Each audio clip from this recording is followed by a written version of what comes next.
ऐसी ही बेहतरीन कहानियाँ सुनने के लिए केपी नॉवल चैनल को लाइक, शेयर और सब्सक्राइब करें। आने वाली कहानियों के बारे में जानने के लिए हमारे टेलीग्राम से जुड़ें। लिंक डिस्क्रिप्शन में है। Hitman with A badass system.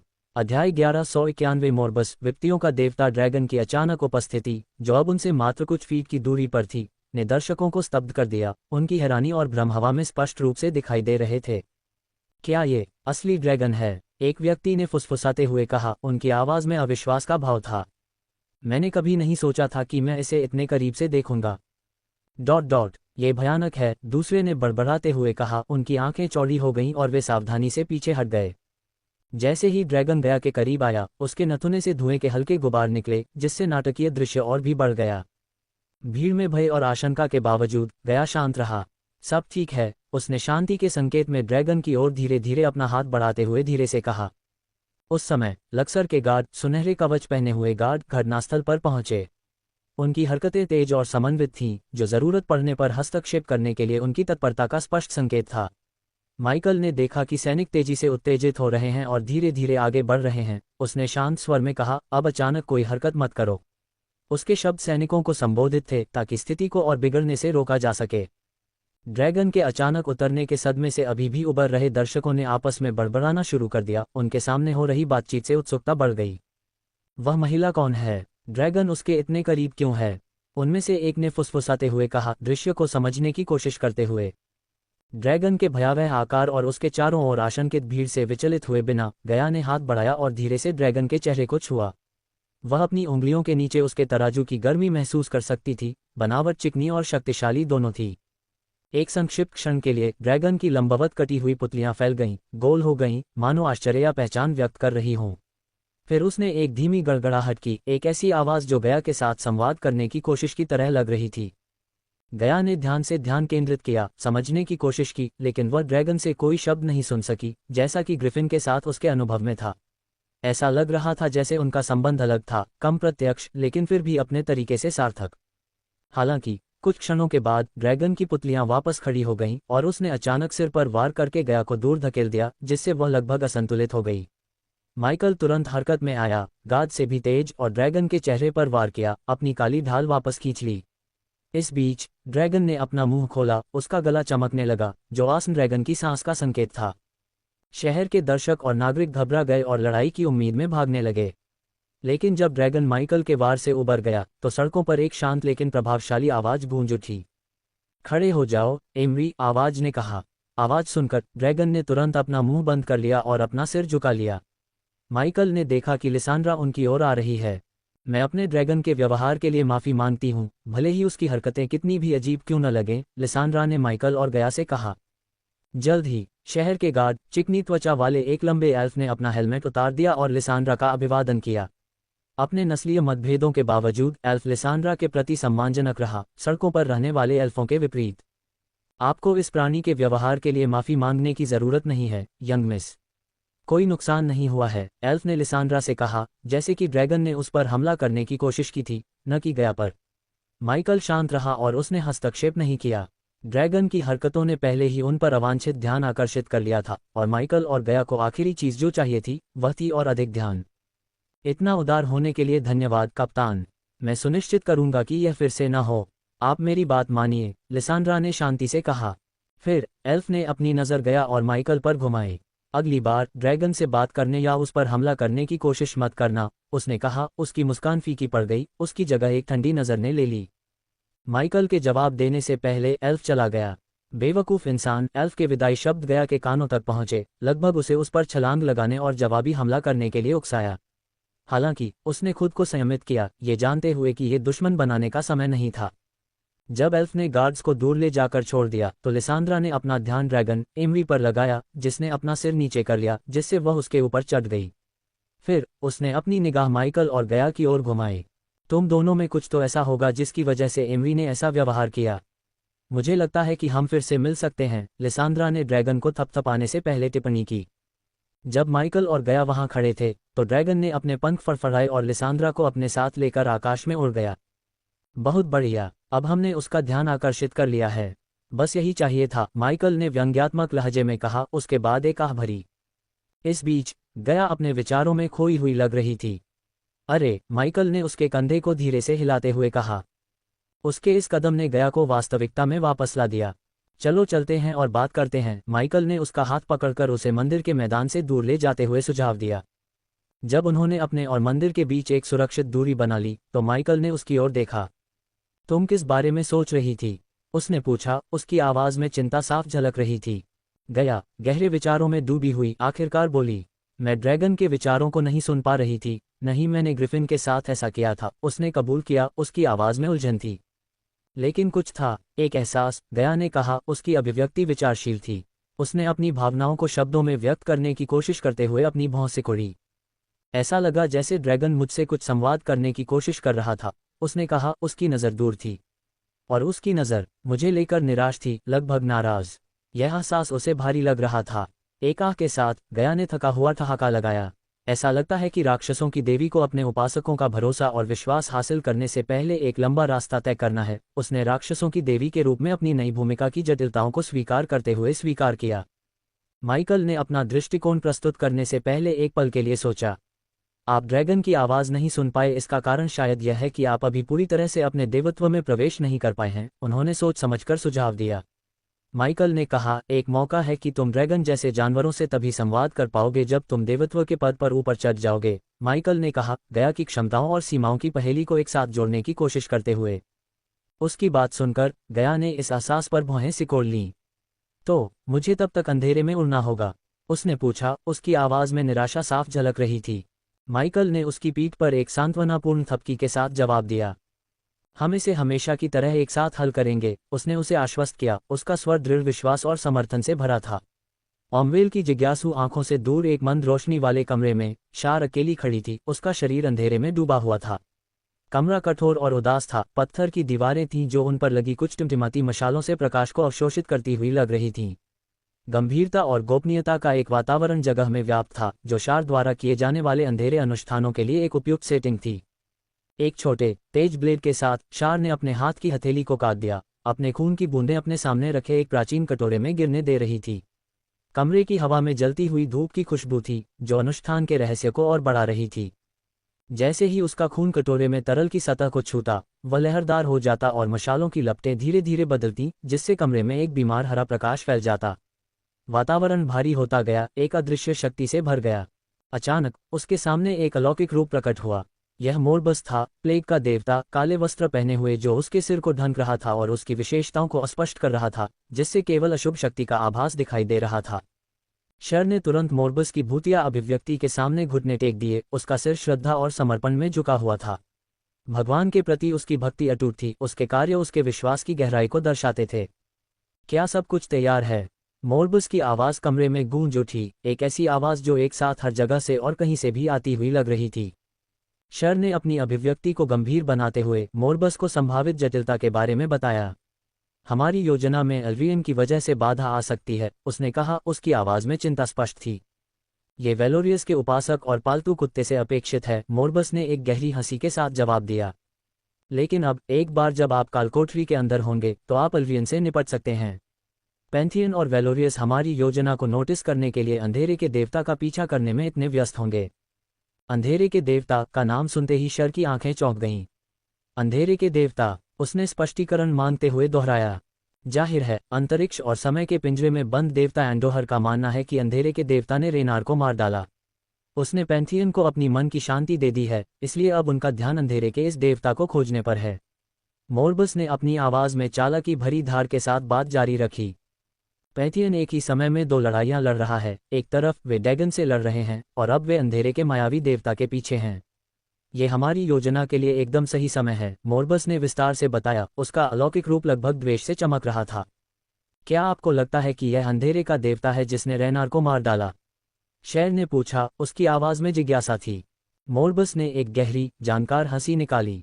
मुझे लगता है कि अंधेरे का देवता अब 5000 साल पहले की तुलना में कहीं ज्यादा खतरनाक है, उसने आत्मविश्वास से कहा, पिछले डार्क लॉर्ड के साथ अपने मुठभेड़ का सुझाव देते हुए। फिर कमरे में मोरबस की उपस्थिति और भी ज्यादा प्रभावशाली लगने लगी, क्योंकि उसने अपनी योजना के अगले चरण को बताया। कालकोठरी के केंद्र तक पहुंचो और उस कलाकृति को वापस लाओ जिसे सिल्वेरिस ने चुराया है और वेदोरा के अवशेषों के भीतर छिपा दिया है, उसने शर को निर्देश दिया। उसकी आवाज़ में अधिकार की गूंज थी। मैं तुम्हें निराश नहीं करूंगा मेरे भगवान, शेर ने ठंडे दृढ़ संकल्प के साथ कहा। कार्य स्पष्ट था और वह उनकी बड़ी योजना के लिए कलाकृति के महत्व को समझती थी। जैसे जैसे बैठक समाप्त होने वाली थी, मोर्बस का रूप फीका पड़ने लगा, लेकिन इससे पहले कि वह एक आदेश जारी करता, अंतिम भयावह चेतावनी। मुझे निराश मत करना, शार, उसने ठंडे स्वर में कहा। उसके शब्द हवा में लटके हुए थे, जबकि उसकी अलौकिक उपस्थिति शून्य में विलीन हो गई थी। अध्याय 1192 दी लीजेंडरी चोर सिल्वारिस। 3 दिनों की तैयारी और जानकारी जुटाने के बाद माइकल और गया एल्डर डेरेलियस द्वारा निर्धारित बैठक बिंदु एमरल्ड पर्वत पर पहुंचे। पहाड़ अपने नाम के अनुरूप थे। परिदृश्य में बिखरे पत्थरों में एक अद्वितीय हरा रंग था, जो पूरे क्षेत्र को एक अलौकिक हरा भरा चमक दे रहा था। गया की तेज आंखों ने दूरी पर आकृतियों को देखा। वे क्रैकन कबीले के रक्षक होंगे, उसने कहा, व्यक्तियों के एक समूह की ओर इशारा करते हुए जो क्रैकन कबीले के विशिष्ट प्रतीक चिन्ह वाले कवच पहने हुए थे। जैसे ही वे पास आए, गार्ड गठन में खड़े हो गए। उनकी मुद्राएं कठोर और पेशेवर थीं। ये स्पष्ट था कि वे अच्छी तरह से प्रशिक्षित थे और विभिन्न साहसी और खोजकर्ताओं को बचाने के लिए तैयार थे जो अभियान के लिए कालकोठरी में एकत्र हुए थे। लंबे और अधिकारपूर्ण तरीके से खड़े होकर गार्ड ने एक पगडंडी की ओर इशारा किया जो पहाड़ों में गहराई तक जाती थी। पगडंडी पर चलो, उनमें से एक ने उन्हें मिट्टी की पगडंडी की ओर इशारा करते हुए निर्देश दिया, जिस पर पहले से गुजर चुके लोगों के पैरों के निशान थे। पगडंडी पहाड़ों के पन्ने जैसे रंग के पत्थरों और घने पत्तों के बीच से होकर गुजरती थी। धन्यवाद, माइकल ने सिर हिलाकर गार्डों को स्वीकार किया और वे पगडंडी पर चलने लगे। जैसे जैसे वे आगे बढ़े और अधिक साहसी, रोमांच चाहने वाले और महान सैनिकों की उपस्थिति स्पष्ट होती गई।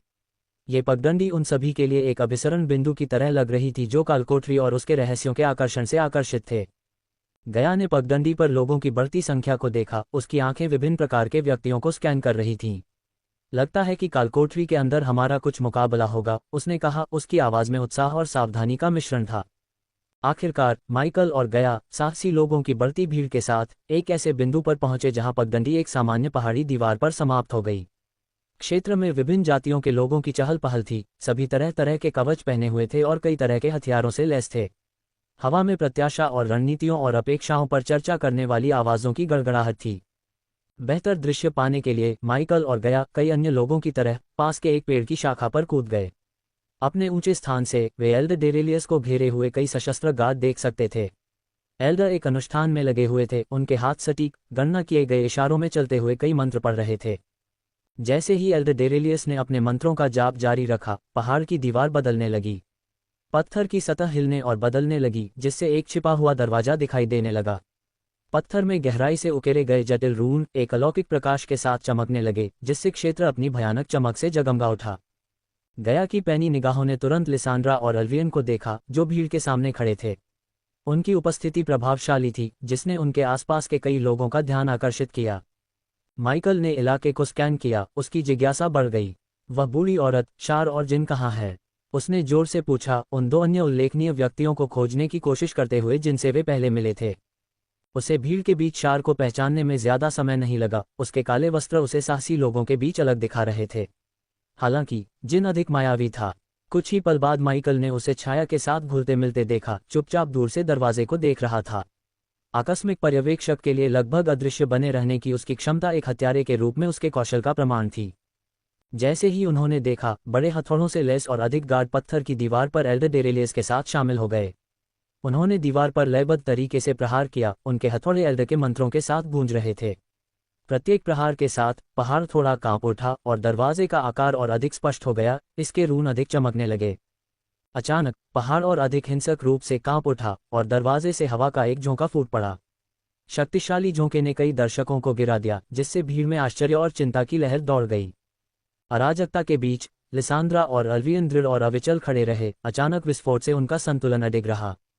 एल्डर डेरेलियस भी दृढ़ रहे। उनकी आंखें दरवाजे पर टिकी रहीं, क्योंकि वह उनके प्रयासों के आगे झुकने लगा था। दरवाजा खुल रहा है, डेरेलियस ने घोषणा की। उनकी आवाज शोरगुल को चीरती हुई निकल रही थी। पहाड़ में दरवाजा धीरे धीरे चरमरा कर खुला, कराहते हुए मानो एक लंबी नींद से जागा हो। जैसे ही यह खुला, इसने पुरानी हवा की एक धार छोड़ी, जो पुरानी हवा और बासीपन की गंध से भरी हुई थी। आसन अन्वेषण को महसूस करते हुए माइकल ने प्रत्याशा में अपनी गर्दन को मोड़ा और उनके सुविधाजनक स्थान से नीचे कूदने के लिए तैयार हो गया। उसके बगल में खड़ा उत्साह और संदेह के मिश्रण के साथ दृश्य को देख रहा था। ये कालकोठरी सभी प्रचार के लायक है। अन्यथा मैं सचमुच बहुत नाराज हो जाऊंगी, उसने कहा। उसकी आवाज में चुनौती और उस साहसिक कार्य के लिए उत्सुकता की झलक थी जो उनका इंतजार कर रहा था। दूसरी ओर एल्डर डेरेलियस अधिकार की मुद्रा में एकत्रित भीड़ के ऊपर मंडराते हुए हवा में उड़ने लगे। उनकी नज़र उन साहसी लोगों, भाड़े के सैनिकों और रोमांच चाहने वालों पर पड़ी जो कालकोठरी का पता लगाने आए थे। मैं लंबे भाषणों में आपका ज्यादा समय नहीं लूंगा, डेरेलियस ने घोषणा की। उनकी आवाज में गंभीरता और उद्देश्य की भावना गूंज रही थी। मैं केवल यही आशा करता हूं कि महान लक्सर आप सभी को अपने आशीर्वाद से अनुग्रहित करे और आपको इन प्राचीन दीवारों के भीतर सुरक्षित रखे। उनके शब्दों पर लिसांड्रा और अल्वियन आगे बढ़े और कालकोठरी के प्रवेश द्वार के सामने आत्मविश्वास से खड़े हो गए। उनके रुख और व्यवहार में नेतृत्व करने की उनकी तत्परता स्पष्ट थी। कुछ ही देर बाद शार और जिन उनके साथ शामिल हो गए। बाद वाले ने उनकी जगह लेने के लिए छाया से बाहर निकलकर सहजता से उनका स्थान ले लिया। आपके बाद एल्डर डेरेलियस ने अपने हाथ की एक व्यापक गति के साथ प्रवेश द्वार की ओर इशारा करते हुए कहा। उनके शब्दों ने उन्हें अभियान शुरू करने के लिए एक औपचारिक निमंत्रण के रूप में कार्य किया।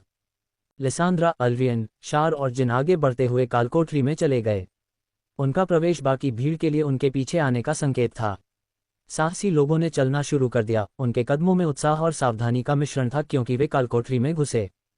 भीड़ में घुलमिलकर माइकल और गया ने भी उनका अनुसरण किया। वे कई खोजकर्ताओं में से एक और जोड़ी थे, लेकिन उनमें से किसी को भी नहीं पता था कि उनके बीच देवता हैं। जैसे ही साहसी लोगों का विविध समूह कालकोठरी में गहराई तक गया, उनके पीछे का विशाल दरवाजा जोरदार आवाज के साथ बंद हो गया, जिससे मार्ग अंधेरे में डूब गया। अचानक प्रकाश की अनुपस्थिति ने भीड़ में बेचैनी की लहर दौड़ा दी। घने अंधेरे गलियारे में डर के साथ फुसफुसाती हुई बातचीत सामने आने लगी। अब क्या? हम कुछ भी नहीं देख सकते, अंधेरे में एक आवाज कांप रही थी। क्या हम यहाँ फंस गए हैं? दूसरे ने पूछा। उनके स्वर में घबराहट स्पष्ट थी।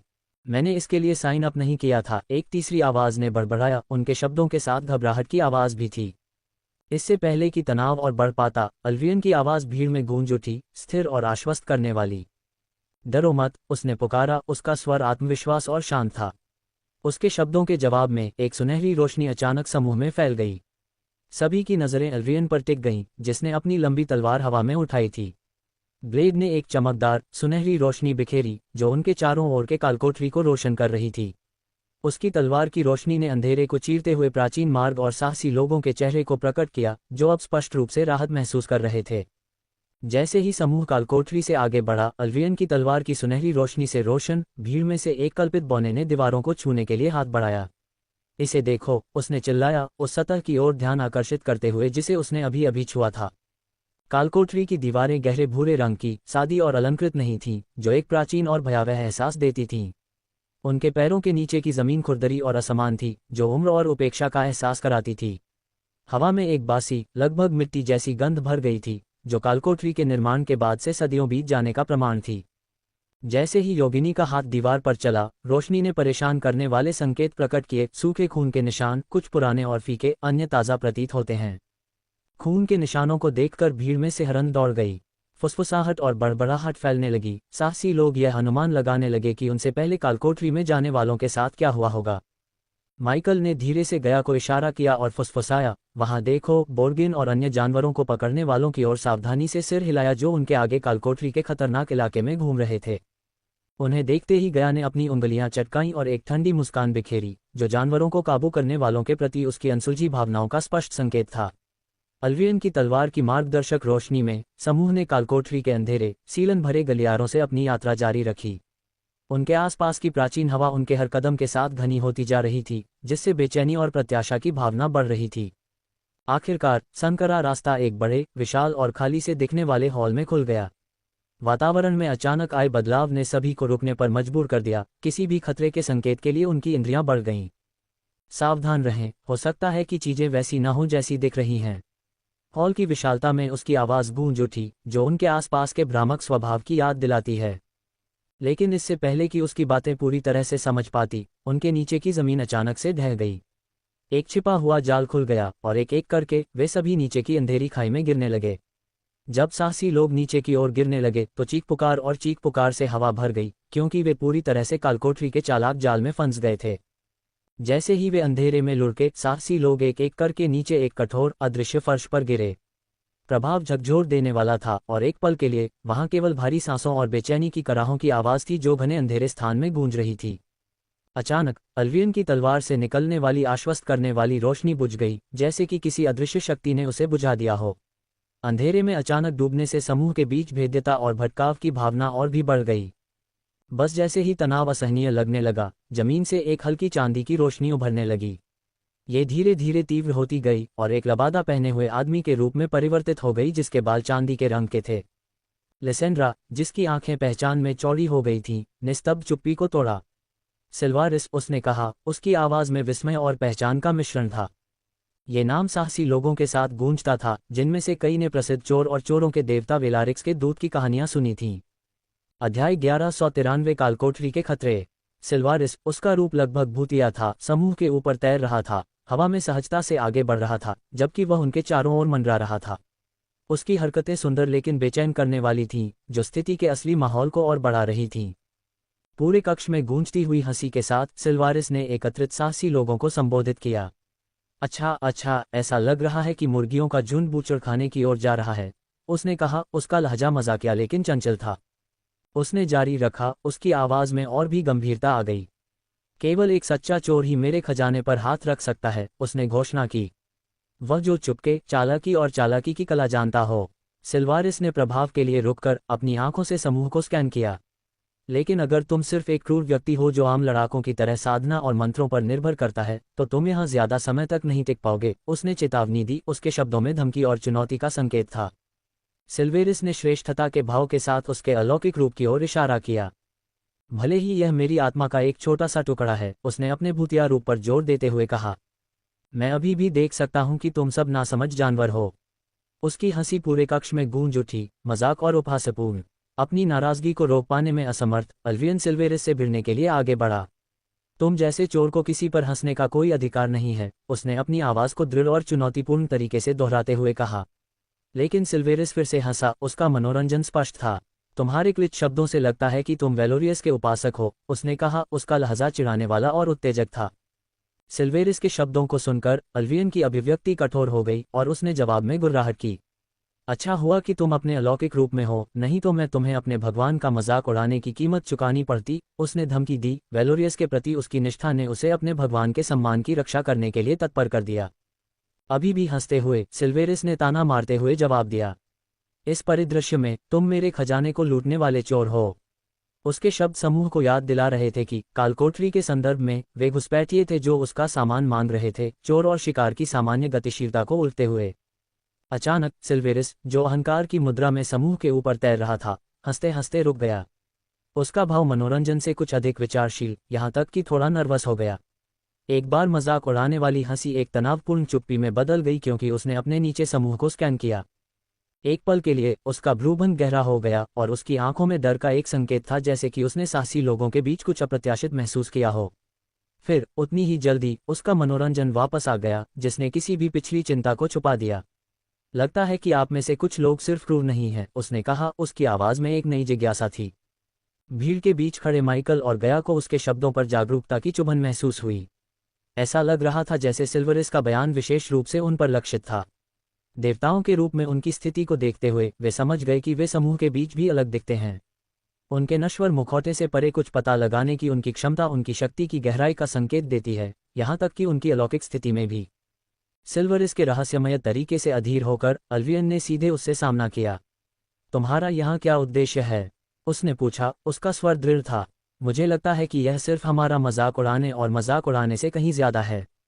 जवाब में सिल्वेरिस ने फिर से हंसी निकाली। ऐसा लग रहा था कि अल्वियन की सीधी बात से उसे कोई फर्क नहीं पड़ा। जहां तक मैं जानता हूं, मेरे जैसा कोई नहीं है, उसने कहा। उसकी आवाज में आत्मविश्वास झलक रहा था। मैं ये देखने के लिए उत्सुक हूं कि क्या यहाँ कोई योग्य है। मैंने सोचा भी नहीं था कि तुम इस कालकोठरी का दरवाजा ढूंढ पाओगे, लेकिन किसी ने ढूंढ लिया। इसलिए मैं ये देखने के लिए थोड़ा उत्सुक हूं कि तुम सब और क्या कर सकते हो। सिल्वेरिस ने उनकी क्षमताओं के प्रति सम्मान का संकेत प्रकट करते हुए कहा। एक बार जब तुम आगे बढ़ोगे तो तुम्हारा स्वागत 4 रास्तों से होगा। प्रत्येक रास्ता अपने जाल, चुनौतियों और पुरस्कारों से भरा हुआ है, सिल्वेरिस ने कहा। फिर जब उसने आगे की जानकारी दी तो उसका व्यवहार और भी चंचल हो गया। जो लोग रास्तों से बच जाते हैं वे फिर कालकोठरी के मालिक से मिलने के लिए कमरे में प्रवेश कर सकते हैं, उसने शरारती मुस्कान के साथ कहा। कालकोठरी के मालिक के बिना कालकोठरी क्या है? उसने हंसते हुए कहा, स्पष्ट रूप से उस पल का आनंद ले रहा था। मैंने न केवल कीमती सामान बल्कि राक्षसों और जानवरों, सभी प्रकार के खलनायकों को भी चुराया है और उन्हें यहाँ कालकोठरी के मालिकों के रूप में रखा है। जब भीड़ सिल्वारिस के शब्दों को आत्मसात कर रही थी तो उसका चंचल व्यवहार बदल गया, क्योंकि उसने अपनी ठोड़ी को अपनी उंगली से छुआ, अपनी उंगलियों को चटकाया जैसे कि उसे अभी कुछ महत्वपूर्ण याद आया हो। ओह, और कुछ सरनी भी है जिन्हें मैंने पूरे कालकोठरी में रखा है, उसने कहा। उसका स्वर अभी भी हल्का था लेकिन शरारत के संकेत के साथ। ये सरणियां आपको अपने मंत्र और फैंसी जादू का उपयोग करने से रोकेंगी। इस रहस्योद्घाटन ने भीड़ में हलचल मचा दी, क्योंकि साहसी लोगों ने एल्डरडेरेलियस की इस तरह के जादुई प्रतिबंधों के बारे में पहले की चेतावनी को याद किया। इस विवरण की पुष्टि ने आगे की चुनौती में जटिलता की एक नई परत जोड़ दी। दर्शकों के बीच विभिन्न प्रतिक्रियाएं सामने आने लगीं। कुछ ने अपने फुसफुसाए संवादों के माध्यम से भय और चिंता व्यक्त की। हम अपने जादू के बिना कैसे जीवित रह सकते हैं? एक व्यक्ति ने चिंता व्यक्त की, उनकी आवाज़ में चिंता थी। मैंने इस तरह की जगह पर इसे छीनने के लिए मंत्रों पर बहुत पैसा खर्च नहीं किया, दूसरे ने शिकायत की, उनके स्वर में निराशा स्पष्ट थी। हालांकि अन्य लोगों ने इसे एक समान कारक के रूप में देखा। यह उन अमीर कुलीन बच्चों के साथ खेल के मैदान को समतल कर देगा, एक साहसी ने संतुष्टि के संकेत के साथ कहा, एक चुनौती के विचार से प्रसन्न था जो जादुई कौशल की तुलना में बुद्धि और शारीरिक कौशल पर अधिक निर्भर थी। हाँ, चलो देखते हैं कि वे अपने फैंसी मंत्रों के बिना कैसे प्रदर्शन करते हैं, एक और ने भावना को दोहराते हुए कहा। ओह, और रास्ते में और भी आश्चर्य की उम्मीद है, उसने एक धूर्त मुस्कान के साथ कहा। अगर मैं तुम्हें सब कुछ बता दूं तो क्या रोमांच है। उसकी हंसी हवा में गूंज रही थी, जो कालकोठरी के निर्माता की चालाक और अप्रत्याशित प्रकृति की याद दिलाती थी। जैसे ही उसने बात की, सिल्वेरिस की आकृति फीकी पड़ने लगी और अधिक पारदर्शी होती गई जब तक कि वह मुश्किल से दिखाई देने लगी। जैसे ही उसका रूप पूरी तरह से गायब हो गया, हॉल के चारों ओर कई मशालें जल उठीं। अचानक हुई रोशनी ने विशाल हॉल को उसकी संपूर्णता में प्रकट कर दिया, खुरदरी पत्थर की दीवारों और कठोर फर्श पर रोशनी डाल दी। सबसे महत्वपूर्ण बात यह है कि इसने हॉल के दूर छोर पर 4 दरवाजों के अस्तित्व को प्रकट किया, जिनमें से प्रत्येक अलग और भयावह था, जो साहसी लोगों को अपना रास्ता चुनने के लिए प्रेरित कर रहा था। अपने कद और आत्मविश्वास के कारण अनौपचारिक नेताओं की भूमिका निभाते हुए अल्वियन और लिसांड्रा भीड़ के सामने 4 दरवाजों की ओर चले गए। साहसी लोग पीछे पीछे चल रहे थे, उनके कदम अब अच्छी तरह से प्रकाशित हॉल में गूंज रहे थे। जब वे सभी 4 समान पत्थर के दरवाजों के सामने खड़े थे, जिनमें से प्रत्येक पर चमकते हुए रून लगे थे, तो अनिश्चितता की भावना हवा में भर गई। दरवाजे एक दूसरे से अलग नहीं थे, प्रत्येक दरवाजा एक अनोखी लेकिन अज्ञात चुनौती का वादा कर रहा था। अल्वियन, लिसांड्रा, शार और जिन एक साथ इकट्ठे हुए अपने विकल्पों पर चर्चा की। हमें कौन सा दरवाजा चुनना चाहिए? अल्वियन ने पूछा, उसकी आंखें रून को स्कैन कर रही थीं। लिसेंड्रा ने सोच समझकर जवाब दिया, प्रत्येक दरवाजा एक अलग रास्ते की ओर ले जाने की संभावना है। हम निश्चित रूप से नहीं जान सकते कि उनमें से किसी के आगे क्या है। शर ने शांत और संयमित आवाज में कहा, यह एक जुआ है, चाहे हम कोई भी चुने। लेकिन हमें एक निर्णय लेना ही होगा। जिन, जो तब तक चुप थे, बोले, शायद अलग होने से हमें बेहतर मौका मिल सकता है। अधिक जमीन को कवर करें। इस बीच गया झुक गया और माइकल से फुसफुसाया, हमें कौन सा दरवाजा चुनना चाहिए? कोई सही उत्तर नहीं है। ये स्पष्ट है कि इन दरवाजों की ओर जाने वाला प्रत्येक मार्ग खतरों और जालों से भरा हुआ है। हमें अपनी प्रवृत्ति पर भरोसा करना होगा और आगे बढ़ते हुए अनुकूलन करना होगा। माइकल ने धीरे से उत्तर दिया। कुछ देर सोचने के बाद शार ने एक साहसिक रणनीति प्रस्तावित की। हमें प्रत्येक को एक दरवाजा लेना चाहिए, उसने सुझाव दिया। उसके स्वर से संकेत मिलता था कि उसका मानना था कि उनकी ताकतों को विभाजित करने से उनकी सफलता की संभावना बढ़ सकती है। अल्वियन, जो आमतौर पर शार से असहमत रहता है, इस बार सहमत होने से खुद को नहीं रोक पाया। यह शायद एकमात्र मौका है जब मैं इस बूढ़ी महिला से सहमत हूं, उसने योजना के तर्क के प्रति सम्मान के साथ उपहास किया। ऐसा ही हो, उसने स्थिति का आकलन करने के बाद कहा। इसके बाद चारों नेताओं अल्वियन, लिसांड्रा, शार और जिन में से प्रत्येक ने एक एक दरवाजा खोला और अंदर कदम रखा। प्रत्येक ने अज्ञात में अपना अपना रास्ता चुना। जब वे चले गए तो गया ने माइकल की ओर मुड़कर पूछा, हमें कौन सा दरवाजा लेना चाहिए? माइकल ने चारों दरवाजों को देखा, उनके निर्णय पर विचार करते हुए। उसकी नज़र उस दरवाजे पर टिकी थी जिससे जिन गुजरा था। हत्यारे के गिल्ड से मिले निमंत्रण को याद करते हुए माइकल ने फैसला किया कि जिनका अनुसरण करना फायदेमंद हो सकता है।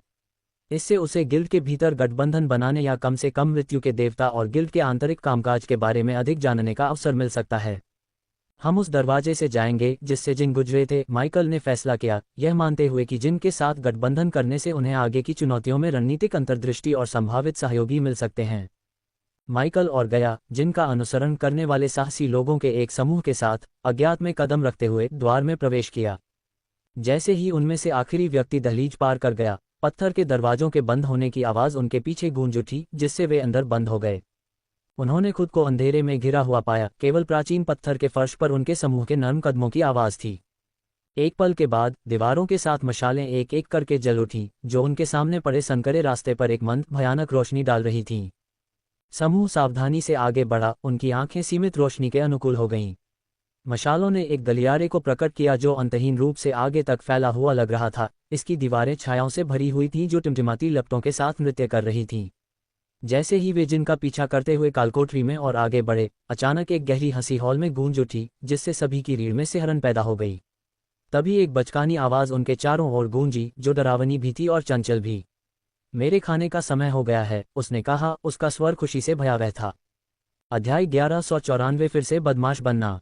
साहसिकों ने गलियारे में गूंजती हुई डरावनी, बचकानी आवाज़ पर स्पष्ट भय के साथ प्रतिक्रिया व्यक्त की। वे चारों ओर पागलों की तरह देखने लगे, उनकी आंखें चौड़ी हो गईं क्योंकि वे आवाज़ के स्रोत का पता लगाने की कोशिश कर रहे थे। सदमे और भय की फुसफुसाहट और विस्मयादिबोधक हवा में भर गए, जिससे तनाव और बढ़ गया। वह क्या था? एक साहसी ने पूछा, उसकी आवाज़ कांप रही थी। क्या हमारा शिकार किया जा रहा है? एक और फुसफुसाया, उसकी आंखें छायादार गलियारे के चारों ओर घूम रही थीं। बढ़ती घबराहट के बीच माइकल शांत रहा। उसने जल्दी से अपनी एक्स-रे दृष्टि को सक्रिय किया, किसी भी छिपे हुए खतरे के लिए पर्यावरण को स्कैन किया। जैसे ही उसने अंधेरे में देखा, उसकी थमल दृष्टि ने उसके आसपास के लोगों की गर्मी के संकेतों को पकड़ लिया। हालांकि सामान्य रीडिंग के बीच उसने आगे अंधेरे में छिपी एक असामान्य बैंगनी ऊर्जा हस्ताक्षर का पता लगाया। ये कुछ अलग था, कुछ दूसरी दुनिया जैसा। जैसे ही वे सभी अपने आसपास के माहौल को समझने की कोशिश कर रहे थे, आवाज़ ने एक खौफनाक, ताना मारने वाला गाना गाना शुरू कर दिया जो गलियारे में गूंज उठा।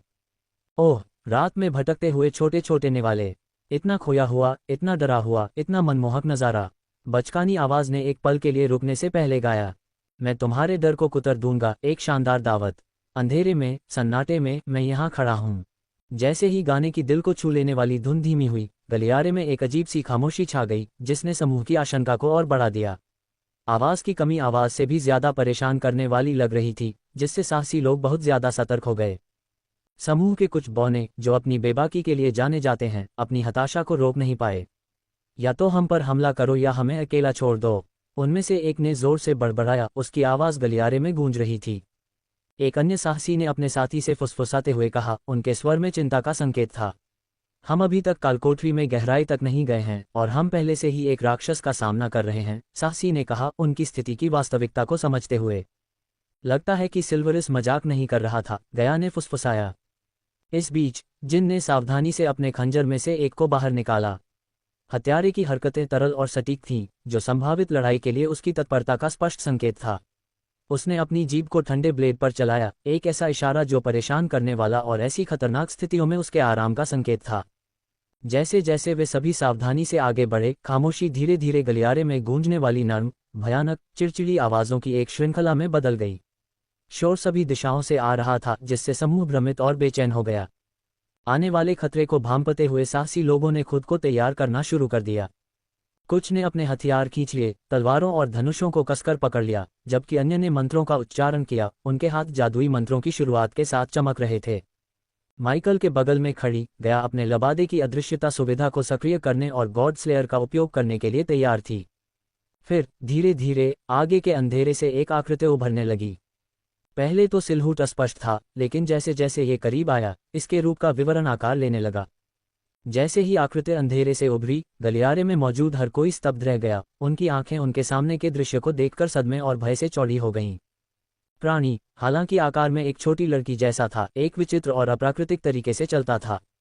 यह अपने हाथों और पैरों का उपयोग करके रेंगता था। प्रत्येक हरकत के साथ एक कर्कश आवाज होती थी जो साहसी लोगों की रीढ़ की हड्डी में सिहरन पैदा कर देती थी। इसकी आंखें असामान्य रूप से बड़ी और गोल थीं, जो गलियारे की मंद रोशनी में एक भयानक सफेद चमक रही थीं। सबसे ज्यादा परेशान करने वाला उसका मुंह था, जिसके होंठ नहीं थे और उसमें लंबे, पीले, नुकीले दांत थे। उसका शरीर लगभग पारदर्शी लग रहा था, मानो वह पूरी तरह ठोस न हो, जो उसके पहले से ही भयानक रूप में एक भूतिया गुण जोड़ रहा था। प्राणी के बाल सफेद और भूरे रंग के थे, लंबे और अस्त व्यस्त, जो उसके भयावह चेहरे के चारों ओर ढीले ढाले लटके हुए थे। तुम एक बदसूरत कमीने हो, गया ने प्राणी को देखते हुए कहा। एक तेज अप्रत्याशित हरकत में भूतिया प्राणी ने पूरे धातु के कवच में लिपटे एक लंबे मांसल महान सैनिक पर झपटा मारा। चले जाओ मेरे ऊपर से। सैनिक आश्चर्यचकित होकर जवाब में गुर्राया और प्राणी को पकड़ने का प्रयास किया, लेकिन उसके हाथ सीधे उसके आर पार हो गए, जैसे कि वह हवा से बना हो। सैनिक के बगल में खड़े एक बौने ने तुरंत प्रतिक्रिया व्यक्त की, अपने युद्ध कुल्हाड़ी को प्राणी की ओर एक विस्तृत चाप में घुमाया। साथ ही अन्य साहसी लोगों ने मंत्रों की बौछार शुरू कर दी, उनके मंत्र हवा में भर गए। फुलमिनस स्ट्राइक, एक जादूगर ने बिजली का एक बोल्ट फेंका, जिससे बिजली का चाप हवा में चमक उठा। पाइरोवोब, एक और ने आग का गोला बनाया, जैसे ही आग की लपटें जीव की ओर बढ़ीं।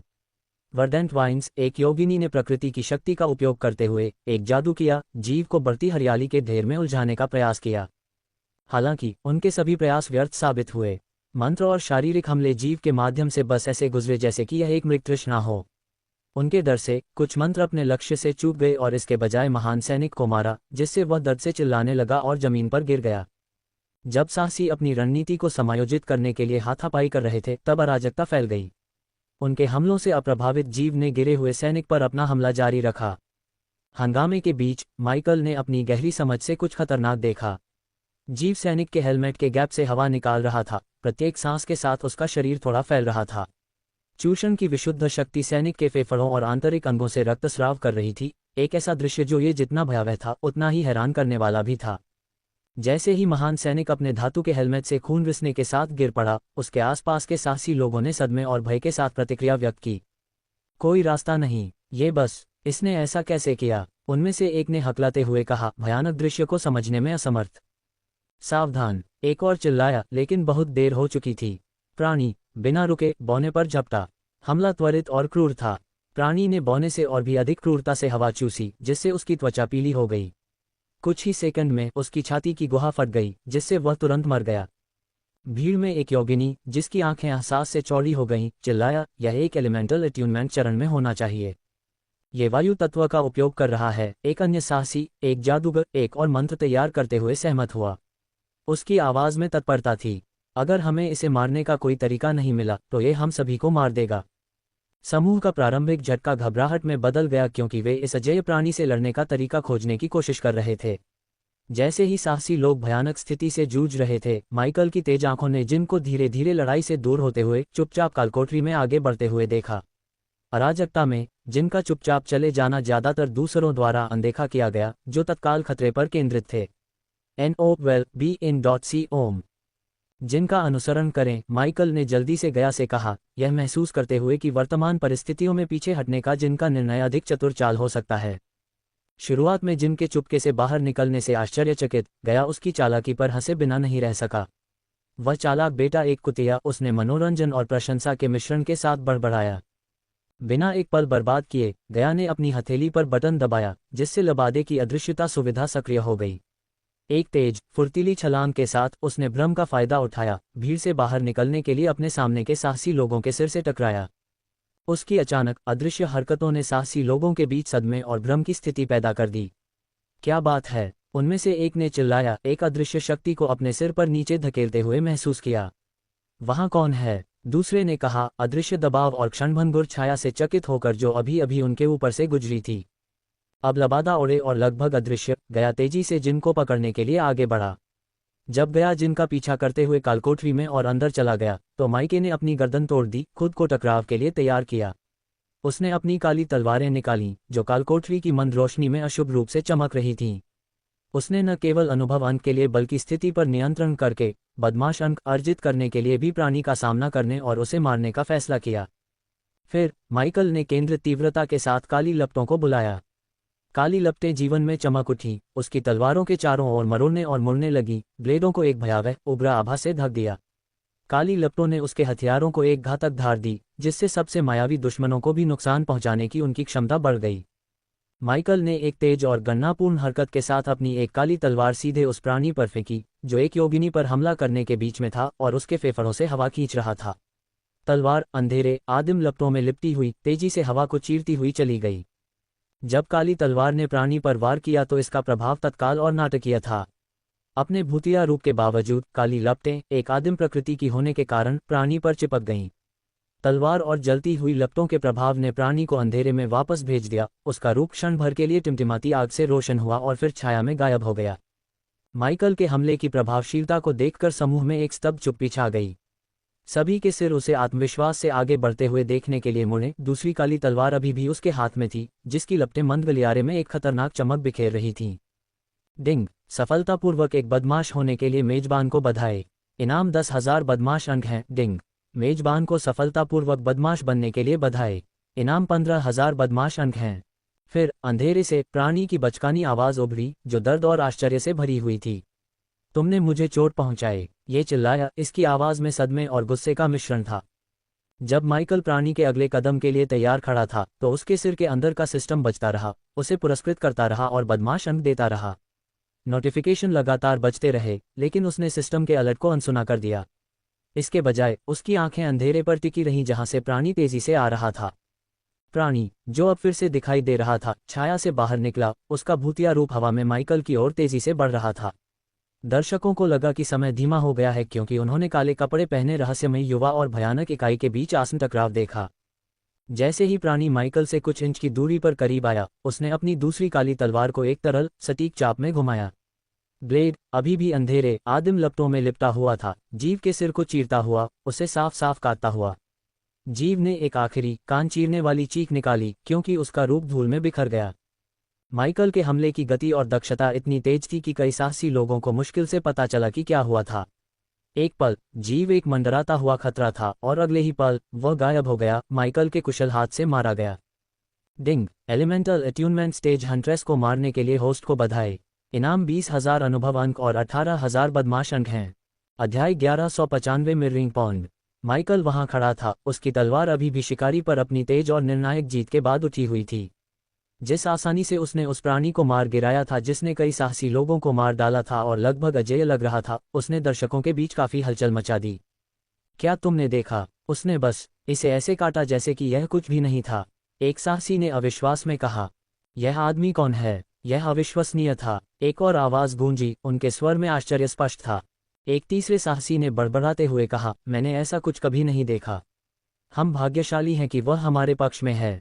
अंत में माइकल ने अपनी तलवार नीचे की और लापरवाही से अपनी काली तलवारें हवा में फेंक दीं। वे उसकी पीठ पर म्यान में पूरी तरह से उतरने से पहले सुंदर ढंग से घूम गईं, जिससे एक एक्स बन गया। ये क्रिया शांत और कुशल दोनों थी, जिसने एक दुर्जेय उपस्थिति के रूप में उसकी स्थिति को और मजबूत किया। डिंग। मेजबान को सफलतापूर्वक एक बदमाश बनने के लिए बधाई। इनाम 10,000 बदमाश अंक है। डिंग। मेजबान को सफलतापूर्वक एक बदमाश बनने के लिए बधाई। इनाम 15,000 बदमाश अंक है। काली तलवारों को म्यान में रखकर माइकल ने किसी अन्य छिपे हुए दुश्मन के लिए क्षेत्र को स्कैन किया। कोई नहीं पाकर उसने दर्शकों की चौंकती निगाहों को अनदेखा किया और अंधेरे में आगे बढ़ना शुरू कर दिया। चूंकि माइकल ने शिकारी को मार दिया था, इसलिए मौजूद साहसी और अन्य लोग उसके पीछे पीछे चलने का फैसला करने लगे। ये समझ में आता है, क्योंकि माइकल ने खुद को उनमें से सबसे मजबूत के रूप में स्थापित किया था।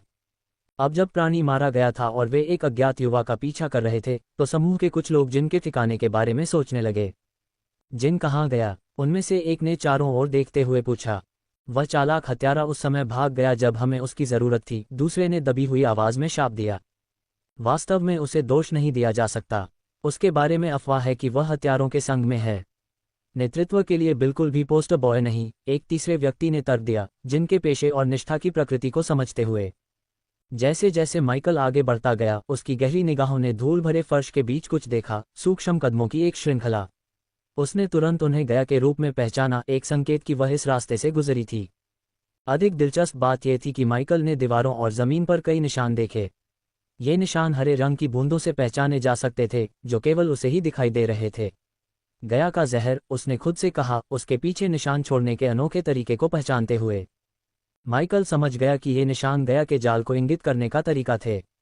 इस ज्ञान के साथ उसने आसानी से गलियारे को नेविगेट किया, कुशलता से उसके जहर से चिन्हित टाइलों से बचते हुए। उसकी हरकतें एक अनियमित पैटर्न बनाती हुई प्रतीत होती थीं, लेकिन प्रत्येक कदम गणना और जानबूझकर था।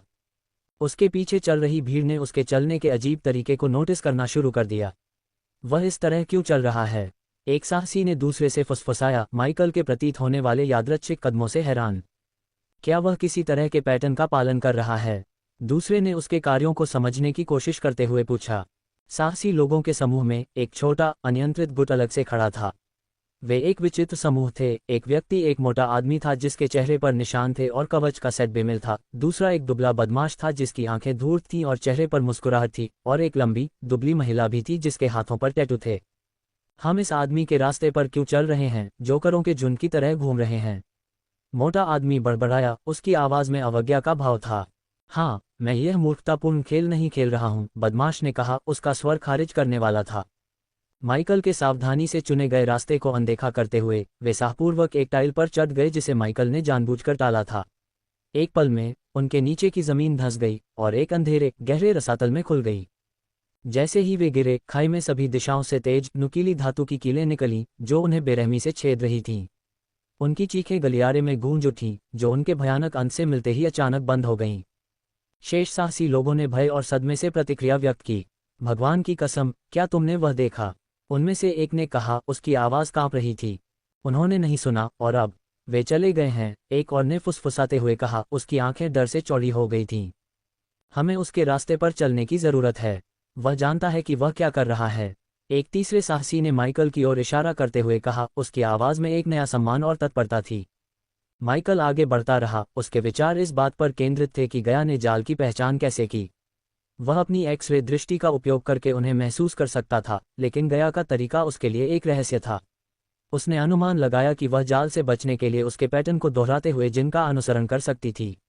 अगर ऐसा था तो ये सुझाव देता है कि जिन जितना चालाक था उतना ही चालाक भी था। इस बीच माइकल के मार्ग की अवहेलना करने वाले साहसी लोगों की हाल ही में हुई मृत्यु ने समूह के बाकी लोगों पर गहरा प्रभाव डाला। वे अब गहन ध्यान के साथ उसका अनुसरण कर रहे थे, उनके नेतृत्व से विचलित होने के परिणामों के बारे में पूरी तरह से जानते थे। आखिरकार जिस संकरे रास्ते से वे गुजर रहे थे वह एक बड़े विशाल हॉल में खुल गया। जैसे ही वे अंदर गए, दीवारों के साथ मशालें एक एक करके जल उठीं, जिससे जगह रोशन हो गई। हॉल विशाल था, दीवारें और फर्श धूल की मोटी परत से ढके हुए थे जो सदियों से अछूते लग रहे थे। हॉल के केंद्र में एक छोटा तालाब था जिसका पानी शांत और साफ था, जो टिमटिमाती मशाल की रोशनी को दर्शाता था। तालाब धूल भरे परिवेश के बिल्कुल विपरीत था, जो अन्यथा उजाड़ हॉल में रहस्य का तत्व जोड़ता था। वह क्या है? साहसी लोगों में से एक ने पूछा। हॉल के बीच में चमकते हुए तालाब को देखकर जिज्ञासा बढ़ गई। समूह से एक बौना आगे बढ़ा। वह बौनों की तरह कद में छोटा था, लेकिन उसका शरीर मजबूत था, चौड़े कंधे और भुजाएं जो बताती थीं कि उसने कई सालों तक भट्टियों में काम किया है या भारी कुल्हाड़ियां चलाई हैं। उसकी दाढ़ी घनी थी और उसमें भूरे रंग के बाल थे जो उसके लोगों की पारंपरिक शैली में बंधे थे। अब क्या है? उसने अनिश्चितता के बीच मार्गदर्शन की तलाश में माइकल से पूछा। माइकल ने बौने की ओर देखा और बस कंधे उचका दिए। मेरे पास सभी उत्तर नहीं हैं, उसने स्पष्ट रूप से स्वीकार किया। और मैं यहाँ किसी का नेतृत्व करने के लिए नहीं आया हूँ। जब वे अपने अगले कदम के बारे में सोच रहे थे तो अचानक जिन उनके सामने आ गया, उसका आगमन लगभग उतना ही चुपके से हुआ जितना उसका गायब होना था। इस हॉल से बाहर निकलने और आगे बढ़ने का रास्ता बीच में स्थित तालाब से जुड़ा हुआ है, जिन ने कहा। उसकी आवाज में निश्चितता का संकेत था। जिनको देखते ही माइकल ने अपनी थमल दृष्टि से उस क्षेत्र को जल्दी से स्कैन किया। उसने देखा कि गया अभी भी अदृश्य है, हॉल के एक कोने में समा गई है। यह उसकी उपस्थिति और उनकी यात्रा का समर्थन करने के उसके निरंतर प्रयासों का एक सूक्ष्म अनुस्मारक था। तालाब में, इसका क्या मतलब है? बौने ने पूछा। उसकी उलझन स्पष्ट थी।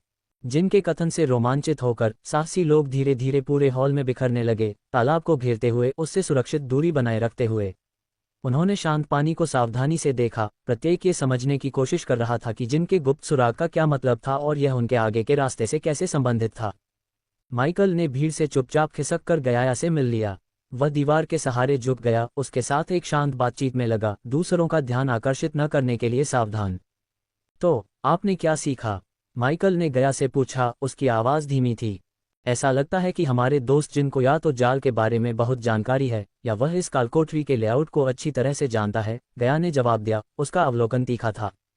जब मैं जिनका पीछा कर रहा था, मैंने देखा कि वह कितनी आसानी से जाल से बच जाता है। ऐसा लग रहा था मानो वह कालकोठरी और उसके जालों को अपने हाथ की तरह अच्छी तरह जानता हो। वह इतनी आसानी से उनसे बच जाता था कि यह विश्वास करना मुश्किल है कि वह सिर्फ सावधानी बरत रहा था। ऐसा लग रहा था कि वह उनसे परिचित था। उसने जिनका पीछा करते हुए अपने अनुभव का वर्णन किया। माइकल ने ध्यान से सुना, गया की अंतर्दृष्टि को समझते हुए।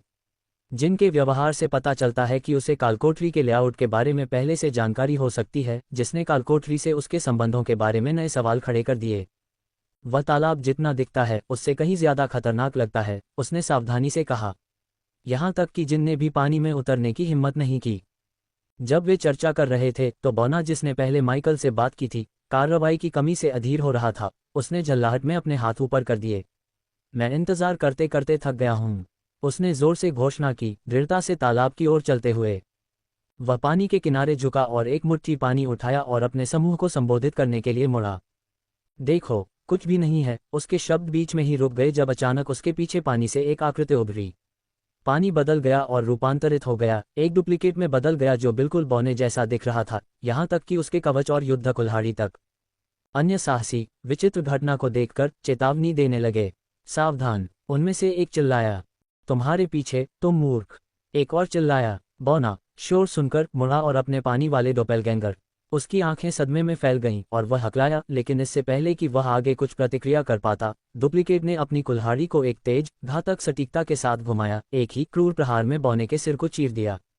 असली बौना बेजान होकर जमीन पर गिर गया, जबकि उसका पानी जैसा डुप्लीकेट उसके ऊपर खड़ा था। उसकी अभिव्यक्ति बौने की खुद की एक भयानक नकल थी। मूल बौने के क्रूर वध के बाद डोपेलगैंगर का आकार बदलना शुरू हो गया। इसने अपना ठोस रूप खो दिया, वापस पानी में बदल गया और तालाब में गिर गया। पानी एक बार फिर से स्थिर होने से पहले कुछ पल के लिए लहराया, जैसे कि कुछ हुआ ही ना हो। ठीक उसी क्षण जिस रास्ते से वे आए थे वह अचानक बंद हो गया। एक भारी पत्थर की दीवार जगह पर आ गई, जिसने गलियारे को एक जोरदार धमाके के साथ अवरुद्ध कर दिया। जिस रास्ते से वे हॉल में गए थे वह अब पूरी तरह से कट गया था, जिससे उनके पास वापस जाने का कोई स्पष्ट रास्ता नहीं बचा था। एक योगिनी और उसका समूह भागने के लिए बेताब नए बने पत्थर के दरवाजे पर झपटा। उन्होंने उसे मुक्का मारा और हिलाया, उसे खोलने की कोशिश की, लेकिन उनके प्रयास व्यर्थ थे। दरवाजा उनके प्रयासों के बावजूद स्थिर और अडिग रहा। अपने कार्यों की निरर्थकता को महसूस करते हुए योगिनी ने समूह के बाकी सदस्यों का सामना करने के लिए मुड़कर देखा। उसकी अभिव्यक्ति निराशा और त्याग की थी। हम फंस गए हैं, उसने घोषणा की। अध्याय 1196 माइकल की प्रतिभाशाली योजना। हॉल के अंदर फंसे साहसी और योद्धाओं में घबराहट शुरू हो गई। यह एहसास कि वे एक अज्ञात खतरनाक जगह में बंद थे, जहां से बाहर निकलने का कोई स्पष्ट रास्ता नहीं था, ने भय और तनाव को जन्म दिया, जो जल्दी ही गर्म बहस में बदल गया। हमें अब बाहर निकलने का कोई और रास्ता ढूंढना होगा, साहसी लोगों में से एक ने कहा, उसकी आवाज में तत्परता थी। शायद हम दीवारों को तोड़ सकते हैं या कोई छिपा हुआ रास्ता खोज सकते हैं, दूसरे ने सुझाव दिया, जो घबराहट में इधर उधर देख रहा था। एक योद्धा ने गंभीर भाव से जवाब दिया, और अगर हम और भी जाल बिछा दें तो क्या होगा? हमें इस पर गहराई से सोचने की जरूरत है। समूह के डर के हताशा और गुस्से में बदलने के साथ ही आवाजें उठने लगीं। अगर वह लानत तालाब न होता तो हम इस मुसीबत में नहीं होते। एक व्यक्ति ने शांत पानी की ओर इशारा करते हुए चिल्लाया, तालाब के साथ बहुत हो गया। हमें एक साथ काम करने की जरूरत है, एक दूसरे पर हमला करने की नहीं। एक योगिनी लड़की चिल्लाई, बढ़ती स्थिति को कुछ कारण बताने की कोशिश करते हुए। एक बहादुर लेकिन अभिमानी महान योद्धा आगे बढ़ा, उसका आत्मविश्वास हाल की घटनाओं से अधिक था। अब जब हम जानते हैं कि तालाब क्या करता है तो मैं उस तुच्छ डोपेलगैंगर के खिलाफ लड़ सकता हूं और जीत सकता हूं, उसने अति आत्मविश्वास से भरी आवाज में घोषणा की। अन्य लोगों ने देखा कि योद्धा चमकते हुए चांदी के कवच में तालाब की ओर बढ़ रहा था। उसने एक हाथ में अपनी तलवार और दूसरे हाथ में एक चटकती हुई सुनहरी ऊर्जा गेंद पकड़ी हुई थी। उसके चारों ओर अहंकार की हवा थी। तालाब के किनारे पहुंचने पर उसने लापरवाही से अपने बूट से पानी को छुआ, युद्ध में शामिल होने के लिए तैयार मुद्रा में खड़ा था। तालाब का पानी प्रतिक्रिया में लहराया और धीरे धीरे यह ऊपर उठने लगा। सभी की आंखों के सामने पानी ने योद्धा का रूप ले लिया, जो उसके मंत्र और हथियार को अलौकिक सटीकता के साथ दर्शाता है। मैं इस लानत तालाब को सिखा दूंगा कि यह मेरी नकल नहीं कर सकता, सैनिक ने अपने पानी वाले डुप्लीकेट का सामना करते हुए अहंकार से कहा। चलो देखते हैं कि तुम इसे कैसे संभालते हो, उसने अपनी तलवार घुमाने और डोपेलगैंगर पर ऊर्जा गेंद फेंकने से पहले ताना मारा। सभी को आश्चर्य हुआ। डोपेलगैंगर ने उसकी हरकतों को हूबहू दोहराया, उसकी तलवार के वार को रोका और एक समान ऊर्जा गेंद को जादू से बनाया। दोनों ऊर्जा गेंदें हवा में टकराईं, जिसके परिणामस्वरूप एक जोरदार विस्फोट हुआ जिसने सैनिक को पीछे धकेल दिया। लेकिन सबसे चौंकाने वाला क्षण तब आया जब डोपेलगैंगर तालाब से बाहर निकला। उसका रूप स्थिर और खतरनाक था। ये रहस्योद्घाटन कि वह तालाब की सीमा से बाहर जा सकता है। समूह में सदमे और भय की लहर दौड़ गई।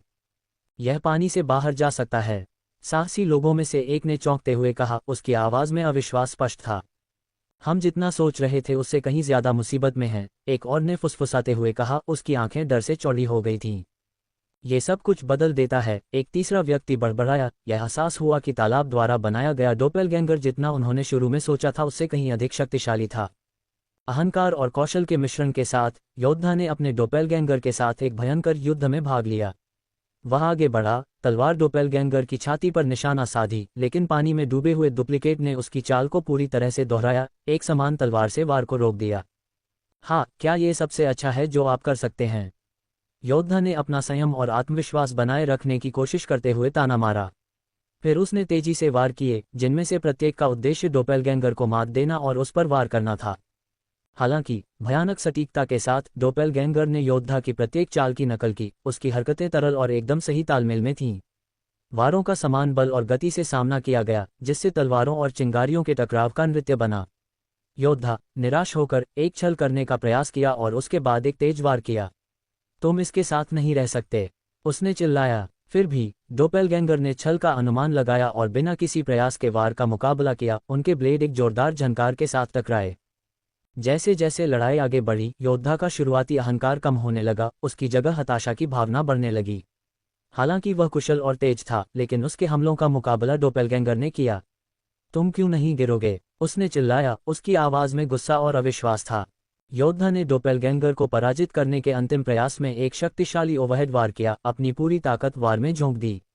ये लो, उसने दहाड़ लगाए, लेकिन एक बार फिर डोपेलगैंगर ने हमला दोहराया। उनकी तलवारें एक गतिरोध में एक साथ बंद हो गईं। गया ने चल रही लड़ाई को आलोचनात्मक नज़र से देखा। वह घमंडी कमीना लंबे समय तक ऐसा नहीं कर सकता, उसने टिप्पणी की। उसकी आवाज़ में तिरस्कार और चिंता का मिश्रण था।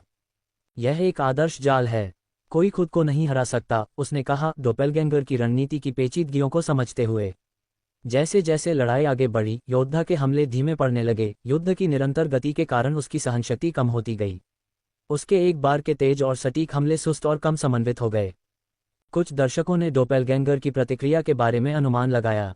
अगर यह सब कुछ नकल कर रहा है तो इसके हमले भी धीमे हो सकते हैं, एक सासी ने उम्मीद से सुझाव दिया। हालांकि गया को संदेह था। मुझे नहीं लगता कि यह इस तरह से काम करता है, उसने कहा। उसकी आंखें सामने आने वाले दृश्य पर टिकी हुई थीं। सभी को चौंकाते हुए गया का संदेह सही साबित हुआ। डोपेलगैंगर ने योद्धा की शुरुआती गति और क्रूरता के शिखर को बनाए रखा, और उसकी हरकतों की नकल करना जारी रखने के बजाय उसने खुद ही हमला करना शुरू कर दिया। प्राणी ने उनके आदान प्रदान के दौरान योद्धा की लड़ाई शैली सीख ली थी और अब उसके खिलाफ अपनी खुद की तकनीकों का उपयोग कर रहा था। लड़ाई क्रूर हो गई और खूनी। डोपेलगैंगर की तलवार बार बार अपने निशाने पर लगी, हर बार योद्धा पर एक नया घाव या घाव छोड़ रहा था। नहीं, ये कैसे संभव है, योद्धा ने चौंकते हुए कहा। उसके अहंकार की जगह सदमे और दर्द ने ले ली। उसने पलटवार करने की कोशिश की, लेकिन डोपेलगैंगर उसकी हर हरकत का अंदाजा लगा रहा था।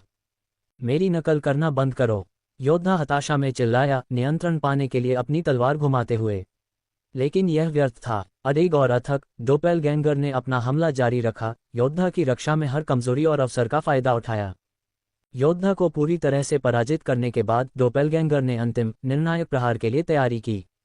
इसने एक तेज और सटीक चाल के साथ बाईं ओर छलांग लगाई, जिससे योद्धा सहज रूप से उस दिशा में रुक गया। लेकिन एक तरल गति में डोपेलगैंगर ने अपने हमले को उलट दिया, अपनी तलवार को एक घातक चाप में दाईं ओर लाया, योद्धा की गर्दन को निशाना बनाया। शिट, योद्धा ने कहा, अपने भाग्य को जानते हुए। फिर भी योद्धा के प्रतिक्रिया करने से पहले ब्लेड ने उसका सिर उसके कंधों से अलग कर दिया। उसका सिर एक भयानक धमाके के साथ लुढ़क गया और खून पूरे हॉल में फैल गया, जिससे एक भयावह और भयानक दृश्य बन गया। अपना काम पूरा करने के बाद वह डुप्लीकेट पानी में घुल गया, उसका रूप अपनी समरूपता खोकर वापस तालाब में चला गया। एक बार का प्रभावशाली डुप्लीकेट गायब हो गया और पीछे एक स्तब्ध और भयभीत दर्शक रह गया। भगवान की कसम, क्या तुमने वह देखा? दर्शकों में से एक ने कहा, उसकी आवाज में डर और अविश्वास का मिश्रण था। हम यहाँ सुरक्षित नहीं हैं, हमें बाहर निकलने की जरूरत है, दूसरे ने कहा। जैसे जैसे उनकी डरावनी स्थिति की वास्तविकता स्पष्ट होती गई, घबराहट बढ़ती गई। ये कालकोठरी मौत का जाल है, एक तीसरा साहसी चिल्लाया। कालकोठरी से भागने की इच्छा अब उनकी शुरुआती जिज्ञासा और महत्वाकांक्षा पर हावी हो गई। बढ़ते डर और अराजकता के बीच माइकल शांत रहा। उसने अपनी गर्दन को हिलाया, एक इशारा जो ये दर्शाता था कि वह एक योजना बना रहा था। झुककर उसने गया को अपनी रणनीति के बारे में बताया, ताकि केवल वही उसके इरादों को सुन सके। अपने चेहरे पर शांत भाव के साथ माइकल तालाब की ओर चलने लगा। माइकल के तालाब के पास पहुंचने पर साहसी लोग उत्सुकता से देखते रहे। भीड़ में कानाफूसी और अटकलें गूंजने लगीं। क्या वह डोपेलगैंगर से लड़ने की कोशिश करने जा रहा है? उनमें से एक ने पूछा, माइकल की आगे बढ़ती हुई आकृति पर आंखें गड़ाए हुए। ऐसा लगता है कि उसके पास कोई योजना है, दूसरे ने माइकल के उद्देश्यपूर्ण तरीके से आगे बढ़ने को देखते हुए टिप्पणी की। एक आश्चर्यजनक कदम उठाते हुए माइकल ने अपनी काली तलवारें नहीं निकालीं। इसके बजाय उसने उन्हें जमीन पर फेंक दिया और सावधानी से अपने नंगे हाथों से पानी को छुआ। दर्शकों ने एहसास में देखा, बेशक अगर उसके पास कोई हथियार नहीं है तो डोपेलगैंगर उसकी नकल नहीं करेगा। उनमें से एक ने अपने माथे पर थप्पड़ मारते हुए कहा, हमने इसके बारे में क्यों नहीं सोचा? तालाब के दूसरी तरफ गया ने अपने कवच को खोल दिया और खुद को रणनीतिक रूप से तैनात किया। NOWELL-BE-IN.C ओम। जैसे ही पानी में लहरें उठीं, माइकल का एक हमशक्ल उभरा जो उसके निहत्थे रुख को दर्शाता था। माइकल ने जल्दी से हमशक्ल की ओर मुट्ठी मारी, जिसने कार्रवाई को दोहराया। उनकी मुट्ठियां टकराईं, जिससे एक शॉकवेव पैदा हुई जो हवा में लहरों की तरह फैल गई। समूह के कुछ तीरंदाजों ने आश्चर्य में अपने धनुष उठाए। वह क्या योजना बना रहा है? एक ने फुसफुसाते हुए कहा, रणनीति से हैरान होकर। एक जानकार मुस्कान के साथ देखते हुए गया ने माइकल की रणनीति की प्रशंसा की। तुम एक प्रतिभाशाली व्यक्ति हो मेरे सुंदर पति, उसने कहा। गॉड स्लेयर क्रॉसबो से डोपेलगैंगर की पीठ पर एक विस्फोटक बोल्ट दागा। बोल्ट सही तरीके से लगा, प्रभाव पर विस्फोट हुआ। डोपेलगैंगर की आकृति हिंसक रूप से लहराई, उसकी हरकतें स्पष्ट रूप से धीमी हो गईं। मौके का फायदा उठाते हुए माइकल ने अपना हाथ उठाया और उसकी काली तलवारें पलक झपकते ही उसकी मुट्ठी में वापस आ गईं। ठीक उसी क्षण गया ने एक और बोल्ट दागा, जिससे डोपेलगैंगर लहराने लगा और धीमा हो गया। फिर माइकल ने पास आकर एक तेज और सटीक प्रहार के साथ डोपेलगैंगर के सिर को पूरी तरह से काट दिया। डोपेलगैंगर पिछले वाले की तरह ही बिखर गया। डिंग। सफलतापूर्वक बदमाश बनने के लिए मेजबान को बधाई। इनाम 15,000 बदमाश अंक हैं। डिंग। सफलतापूर्वक बदमाश बनने के लिए मेजबान को बधाई। इनाम है 20,000 बदमाश अंक। डिंग। आध्यात्मिक भ्रूण क्षेत्र के डोपेलगैंगर को मारने के लिए मेजबान को बधाई। इनाम है 5,000 अनुभव अंक और 400 बदमाश अंक। अध्याय 1197 खेती का अनुभव और शानदार अंक। साहसी लोग हैरानी से देखते रहे कि माइकल ने डोपेलगैंगर को सफलतापूर्वक हरा दिया। हॉल में बड़बड़ाहट और विस्मय भर गया, क्योंकि वे समझ रहे थे कि अभी क्या हुआ था। क्या तुमने देखा? उसने अभी अभी इसे नीचे गिराया है, एक साहसी ने कहा, उसकी आवाज़ उत्साह और अविश्वास से भरी हुई थी। रुको, उस बोल्ट को किसने चलाया? दूसरे ने पूछा, तालाब के दूसरी तरफ गया को देखने के लिए मुड़ते हुए। वह कहाँ से आई है?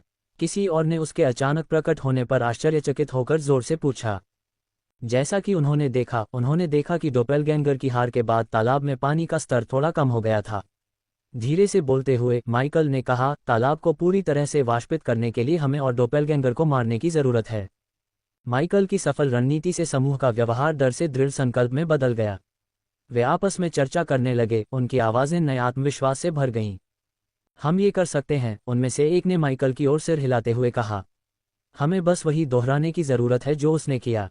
हथियारों के बिना डोपेलगैंगर सिर्फ प्रतिबिंब हैं, हम उन्हें मात दे सकते हैं, दूसरे ने रणनीति को समझते हुए कहा। चलो टीम बनाते हैं, हमने देखा है कि यह किया जा सकता है, तीसरे ने समूह को एकजुट करते हुए सुझाव दिया। साहसी लोगों ने खुद को संगठित करना शुरू कर दिया और डोपेलगैंगर से निपटने के लिए रणनीतियों पर चर्चा की। जिन ने दूर से देखा कि कैसे साहसी लोग तालाब की चुनौती का सामना करने के लिए समूह बनाने लगे, उसने इसे आसान बना दिया। जिन ने खुद से कहा, लेकिन इन लोगों को पता नहीं है कि वे किससे मुकाबला करने वाले हैं। इस बीच ओमवेल से एक प्रमुख समूह, जो अपने सुनहरे कवच से पहचाना जा सकता था, तालाब के पास पहुंचा। नेता, लंबे चांदी के बालों वाला एक योगिनी, अपने दो साथियों को निर्देश देते हुए आत्मविश्वास से भरा हुआ था। अपनी स्थिति ऐसी बनाओ कि डोपेलगैंगर की पीठ तुम्हारी ओर हो, उसने निर्देश दिया।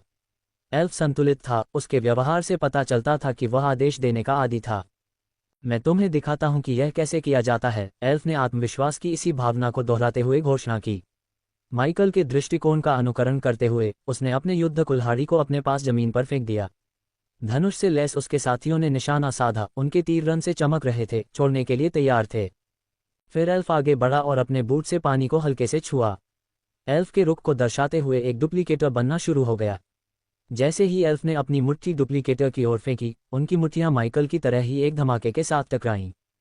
अब एल्फ ने चिल्लाते हुए अपने साथियों को संकेत दिया। दोनों एल्फ ने अपने तीर डुप्लीकेटर पर छोड़े। जादू से भरपूर प्रक्षेप्य प्रभाव पर फट गए। मौके का फायदा उठाते हुए एल्फ अपनी युद्ध कुल्हाड़ी वापस लेने के लिए नीचे झुका। लेकिन सभी को आश्चर्य हुआ, जैसे ही एल्फ के हाथ ने कुल्हाड़ी को छुआ, डोपेलगैंगर के हाथ में एक समान हथियार प्रकट हुआ। इससे पहले कि एल्फ अपनी कुल्हाड़ी को पूरी तरह से पकड़ पाता, डोपेलगैंगर ने अपने नए बने हथियार को घातक सटीकता के साथ घुमाया, एक तेज गति में एल्फ का सिर धड़ से अलग कर दिया। भगवान विल्रियन, उनके साथियों में से एक ने भय से चिल्लाया, उनकी आवाज़ अविश्वास और सदमे से भरी हुई थी।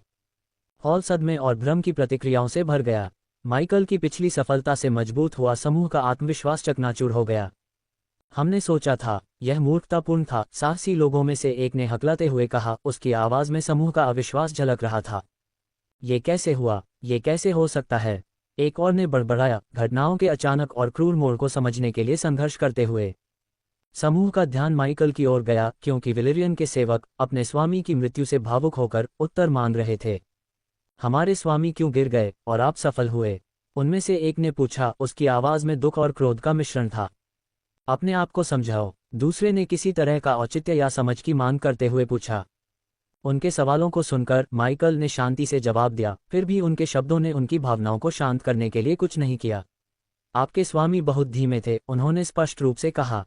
उनकी टिप्पणी पर कल्पित बौने भड़क गए, जो पहले से ही भावनाओं से भरे हुए थे। तुम्हारी हिम्मत कैसे हुई उसके बारे में ऐसा बोलने की? उनमें से एक ने पलटवार किया, उनकी आवाज़ में आक्रोश बढ़ गया। जो ये दृश्य देख रही थी, पीछे नहीं हट सकी। इसके बजाय वह माइकल के पास खड़ी हो गई और कल्पित बौनों को जवाब दिया। किसी ने भी तुम बेवकूफ़ों को हमारी नकल करने के लिए मजबूर नहीं किया, उसने माइकल की पिछली रणनीति का बचाव करते हुए कहा। उसने क्रॉस बो को और भी मजबूती से पकड़ लिया, और अगर कल्पित बौने माइकल और उसके खिलाफ हथियार उठाते हैं तो वह इसका इस्तेमाल करने के लिए तैयार दिख रही थी। लेकिन इससे पहले की स्थिति और बिगड़ती, एक और चांदी के बालों वाली कल्पित बौनी महिला ने हस्तक्षेप किया। शांत हो जाओ सब लोग, उसने तनाव को कम करने की कोशिश करते हुए आग्रह किया। वह सही है, हमें इस पर गहराई से सोचने की ज़रूरत है, एक बौने ने समूह को वापस तर्क लाने का प्रयास करते हुए कहा। एक पल के लिए विचार करने के बाद माइकल ने आह भरी और स्थिति को स्पष्ट करने का फैसला किया। अगर हम पर्याप्त संख्या में डोपेलगैंगर्स को नहीं मारते हैं तो तालाब वाष्पित नहीं होगा, उसने समझाया। और अगर ऐसा नहीं होता है तो हम इस जगह को नहीं छोड़ सकते। इसके अलावा वह बहुत तेज है, आप हमारी नकल करने और हमारे जैसे डोपेलगैंगर को हराने की उम्मीद नहीं कर सकते, उसने कहा। और ऐसा लगता है कि तालाब या जो भी यह चीज़ है कुछ हरकतों को याद रख सकता है। उसने बौने की सिरहीन लाश की ओर इशारा किया। जिस तरह से उसने एल्फ को मारने के लिए युद्ध कुल्हाड़ी घुमाई, वह बिल्कुल वैसा ही लग रहा था जैसे मरने वाले पहले बौने ने अपनी कुल्हाड़ी घुमाई थी। समूह ने उसके शब्दों को समझने के लिए एक पल लिया, बौने के शरीर और तालाब के बीच नज़र दौड़ाई। उनके चेहरों पर एहसास उभर आया। आपका मतलब है कि यह हमसे सीख रहा है और हमारे कुछ हमलों को याद कर रहा है? साहसी लोगों में से एक ने पूछा, उसकी आवाज़ में डर का एक नोट था। वह सही कह रही है, एक साहसी ने कहा, उसकी आवाज़ में समझ का एक नोट था। इसका मतलब है कि हम डोपेलगैंगर से पूरी तरह से हमारी नकल करने की उम्मीद नहीं कर सकते, दूसरे ने गया के अवलोकन के निहितार्थों को जोड़ते हुए कहा। माइकल जानता था कि उसके पास अपनी काली लपटों से तालाब को वाष्पीकृत करने का संभावित साधन था, एक समाधान जो शायद कारगर साबित हो सकता था। हालांकि उन्होंने ऐसा करने से परहेज किया, क्योंकि उन्हें इस स्थिति से अनुभव और शानदार अंक हासिल करने का मौका मिल गया। माइकल ने कहा, मैं आपको डोपेलगैंगर्स को हराने में मदद कर सकता हूं, समूह की मदद करने और खुद को लाभ पहुंचाने का एक तरीका देखकर। कमरे के एक कोने से, जिनने पहली बार माइकल को सीधे संबोधित करते हुए बात की, उन्होंने कहा, इस दुनिया में कुछ भी मुफ्त नहीं मिलता है। उनके लहजे में किसी भी सहायता के लिए लेन देन की प्रकृति का संकेत था। एल्विन महिला ने स्थिति को संभालते हुए जवाब दिया, अपनी कीमत बताएं। समूह में बड़बड़ाहट फैल गई, कुछ ने माइकल को भाड़े का सिपाही करार दिया। वह सिर्फ भाड़े का सिपाही है, नायक नहीं, एक ने फुसफुसाते हुए कहा। वह इस स्थिति का अपने फायदे के लिए इस्तेमाल कर रहा है। मैं भी ऐसा ही करूंगा, दूसरे ने कहा। माइकल टिप्पणियों से बेपरवाह, जिनको शांति से जवाब दिया। उन्होंने कहा, चलो बस इतना ही कहते हैं कि आप सोने में भुगतान नहीं करते हैं, उन्होंने एक अलग तरह के मुआवजे का संकेत देते हुए कहा। फिर उसने अपनी योजना बताई, बस अपने नंगे हाथों का इस्तेमाल करो, तालाब को छुओ और स्थिर खड़े रहो। मैं इसे पीछे से मार डालूंगा, उसने निर्देश दिया, उसकी आवाज़ में आत्मविश्वास भरा लहजा था। इस अध्याय की शुरुआत की उत्पत्ति N0V3LN से पता लगाई जा सकती है। गया ने माइकल की रणनीति का समर्थन करते हुए कहा, डोपेलगैंगर कुछ चालें चल सकता है, इसलिए आपको तेज और अनुकूलनशील होने की जरूरत है, और जब तक हम इसे पीछे से नहीं मार देते तब तक जीवित रहना चाहिए, उसने चपलता और धीरज की जरूरत पर जोर देते हुए कहा। डोपेलगैंगर की अनुकूलन क्षमता के बारे में चिंतित एक बौने ने एक वैध मुद्दा उठाया। क्या होगा अगर डोपेलगैंगर यह रणनीति सीख ले? माइकल का जवाब सीधा था, तो हमें एक नई रणनीति के साथ आने की जरूरत है। उसने बस इतना कहा, अपनी रणनीति को जरूरत के हिसाब से विकसित करने के लिए तैयार। थोड़ी देर बाद एक घनी घनी दाढ़ी वाला बौना और पहले गिरे हुए बौने का दोस्त दृढ़ संकल्प और त्याग के मिश्रण के साथ आगे बढ़ा। मैं आगे जाऊंगा, अगर मैं मर गया तो मैं अपने दोस्त के साथ परलोक में खूब शराब पीऊंगा, उसने अपनी आवाज में एक गंभीर स्वर में घोषणा की। बौने के जवाब में माइकल ने स्वीकृति में एक सरल सिर हिलाया और अगले पल के लिए तैयार होकर तालाब के पास अपनी स्थिति ले ली। अन्य साहसी लोग पीछे हट गए, तालाब के चारों ओर एक ढीला घेरा बनाते हुए। जैसे ही बौना बहादुरी से पास आया, उसने अपनी युद्ध कुल्हाड़ी को एक तरफ फेंक दिया। बाहर आओ कमीने, बौने ने चुनौती देते हुए कहा, डोपेलगैंगर का सामना करने के लिए तैयार। माइकल ने अपनी काली तलवार निकाली और गया ने अपने क्रॉसबो से निशाना साधा, एक विस्फोटक बोल्ट फायर करने के लिए तैयार। जैसे ही बौने ने पानी को छुआ, वह लहरदार हो गया और बौने का डोपेलगैंगर उसके रुख को दर्शाता हुआ उभरा। चलो नाचते हैं, तुम सुंदर मूर्ख, बौना गुर्राया। बिना किसी हिचकिचाहट के बौना और डोपेलगैंगर आगे की ओर झपटे, उनके सिर एक जोरदार धमाके के साथ टकराए जो पूरे हॉल में गूंज उठा। उसी क्षण गया ने अपना बोल्ट छोड़ा। विस्फोटक बोल्ट हवा में उछला और डोपेलगैंगर पर जा लगा, जिससे वह लहरदार हो गया और कुछ समय के लिए उसकी गति धीमी हो गई। मौके का फायदा उठाते हुए माइकल हवा में उछल गया। एक कलाबाजी के साथ उसने खुद को डोपेलगैंगर के ऊपर रखा, उसकी काली तलवार निर्णायक हमले के लिए तैयार थी। जैसे ही वह नीचे उतरा, उसने अपनी तलवार को घातक सटीकता के साथ घुमाया। डोपेलगैंगर बौने का सिर एक साफ तरल गति में काट दिया, जबकि वह अभी भी हवा में उल्टा था। माइकल तालाब के दूसरी तरफ शानदार तरीके से उतरा, उसकी लैंडिंग नर्म और नियंत्रित थी। डोपेलगैंगर पानी में बिखर गया, उसका खतरा बेअसर हो गया। डिंग, मेजबान को बधाई, सफलतापूर्वक एक बदमाश होने के लिए इनाम 25,000 बदमाश अंक है। डिंग, सफलतापूर्वक बदमाश होने के लिए मेजबान को बधाई, इनाम 30,000 बदमाश अंक है। डिंग, क्यूई जागृति क्षेत्र के डोपेलगैंगर को मारने के लिए मेजबान को बधाई, इनाम 1,000 अनुभव अंक और 12,000 बदमाश अंक है। माइकल अपने सिर में सिस्टम नोटिफिकेशन बजने पर मुस्कुराए बिना नहीं रह सका। हालांकि अनुभव अंक न्यूनतम थे, लेकिन उसे जितने बदमाश अंक मिल रहे थे, उसने इसे सार्थक बना दिया। उसने महसूस किया कि वह वर्तमान स्थिति में इन अंकों को प्रभावी ढंग से प्राप्त कर सकता है। जैसे ही बौने का डोपेलगैंगर तालाब में विलीन हुआ, पानी का स्तर फिर से थोड़ा कम हो गया, जो उनकी प्रगति का संकेत था। डोपेलगैंगर से निपटने में माइकल की सफलता को देखकर साहसी लोग अपनी बारी लेने के लिए उत्सुक हो गए। एक शोरगुल शुरू हो गया क्योंकि वे स्थान के लिए धक्का मुक्की कर रहे थे। प्रत्येक अगला होना चाहता था। मुझे अगला जाना चाहिए, मैंने उसका पहले पीछा किया, एक साहसी ने दावा किया। नहीं, मुझे जाने दो, मैंने देखा है कि अब ये कैसे किया जाता है, दूसरे ने जवाब दिया, आगे बढ़ने की कोशिश करते हुए। बढ़ती अराजकता के बीच गया को एक अवसर दिखाई दिया। वह शोरगुल के बीच अपनी आवाज ऊंची करते हुए आगे बढ़ी। एक पंक्ति बनाओ और जिसके पास सबसे ज्यादा सोने के सिक्के होंगे वह पहले जाएगा, उसने घोषणा की। उसका स्वर दृढ़ लेकिन चालाक था। साहसी लोग उसके शब्दों पर विचार करते हुए रुक गए। और याद रखना, गया ने धमकी के संकेत के साथ कहा, अगर वह थक गया और तुम पंक्ति के पीछे रह गए तो तुम्हारा बचना निश्चित नहीं हो सकता। उसकी बात साहसी लोगों के दिलों में गूंज उठी और उनमें तत्परता की भावना आ गई। वे जल्दी से अपने थैलों और थैलों में हाथ डालने लगे, अपने सिक्के गिनने लगे। माइकल और गया के समर्थन के आश्वासन के साथ अपनी बारी सुरक्षित करने के लिए उत्सुक थे। अध्याय 1198 युद्ध में अचानक मोड़। ऑमवेल के स्वर्ण कवचधारी कल्पित बौने पीछे न रहने के लिए तेजी से और निर्णायक रूप से कार्य किया। उनमें से एक ने अपने अंतरिक्ष वलय में हाथ डाला और बेपरवाही के भाव से उन्होंने एक चौंका देने वाली 10 लाख स्वर्ण मुद्राएं इस तरह स्थानांतरित की जैसे कि यह एक तुच्छ राशि हो और अंगूठी को गया की ओर फेंक दिया। इसे ले लो और पहले हमारी मदद करो, कल्पित बौनों में से एक ने कहा। उसकी आवाज में तत्परता और अधिकार दोनों थे। गया ने अंगूठी को चतुराई से पकड़ा, चमकती हुई चांदी की अंतरिक्ष अंगूठी में झांका। पर्याप्त मात्रा को देखते ही उसकी आंखें थोड़ी चौड़ी हो गईं और उसके होठों पर एक धूर्त मुस्कान आ गई। बेशक, उसने मुस्कुराते हुए उत्तर दिया, उसका स्वर मधुर और सहमत था। बाकी साहसी लोगों का सामना करने के लिए मुड़ते हुए गया की मुस्कान एक और अधिक कठोर अभिव्यक्ति में फीकी पड़ गई। उसने उन पर उपहास किया, उसकी निगाहें चुनौती देने वाली थीं। अगर आपके पास हमारे लिए सोने के सिक्के हैं तो पीछे हटें और आगे बढ़ें, उसने कहा। उसकी आवाज में अधिकार की झलक थी। या फिर लाइन में पीछे खड़े हो जाएं और उम्मीद करें कि वह थक न जाए। दर्शकों ने एक दूसरे को देखा, उनके हाव भाव में निराशा, ईर्ष्या और हार का मिश्रण था। यह उचित नहीं है, वे सुरक्षा के लिए अपना रास्ता खरीद रहे हैं। एक साहसी ने विरोध किया, उसकी आवाज में कड़वाहट थी। ऐसा लगता है कि इस कालकोठरी में सोना बहादुरी से ज्यादा बोलता है, दूसरे ने निराशा में अपना सिर हिलाते हुए कहा।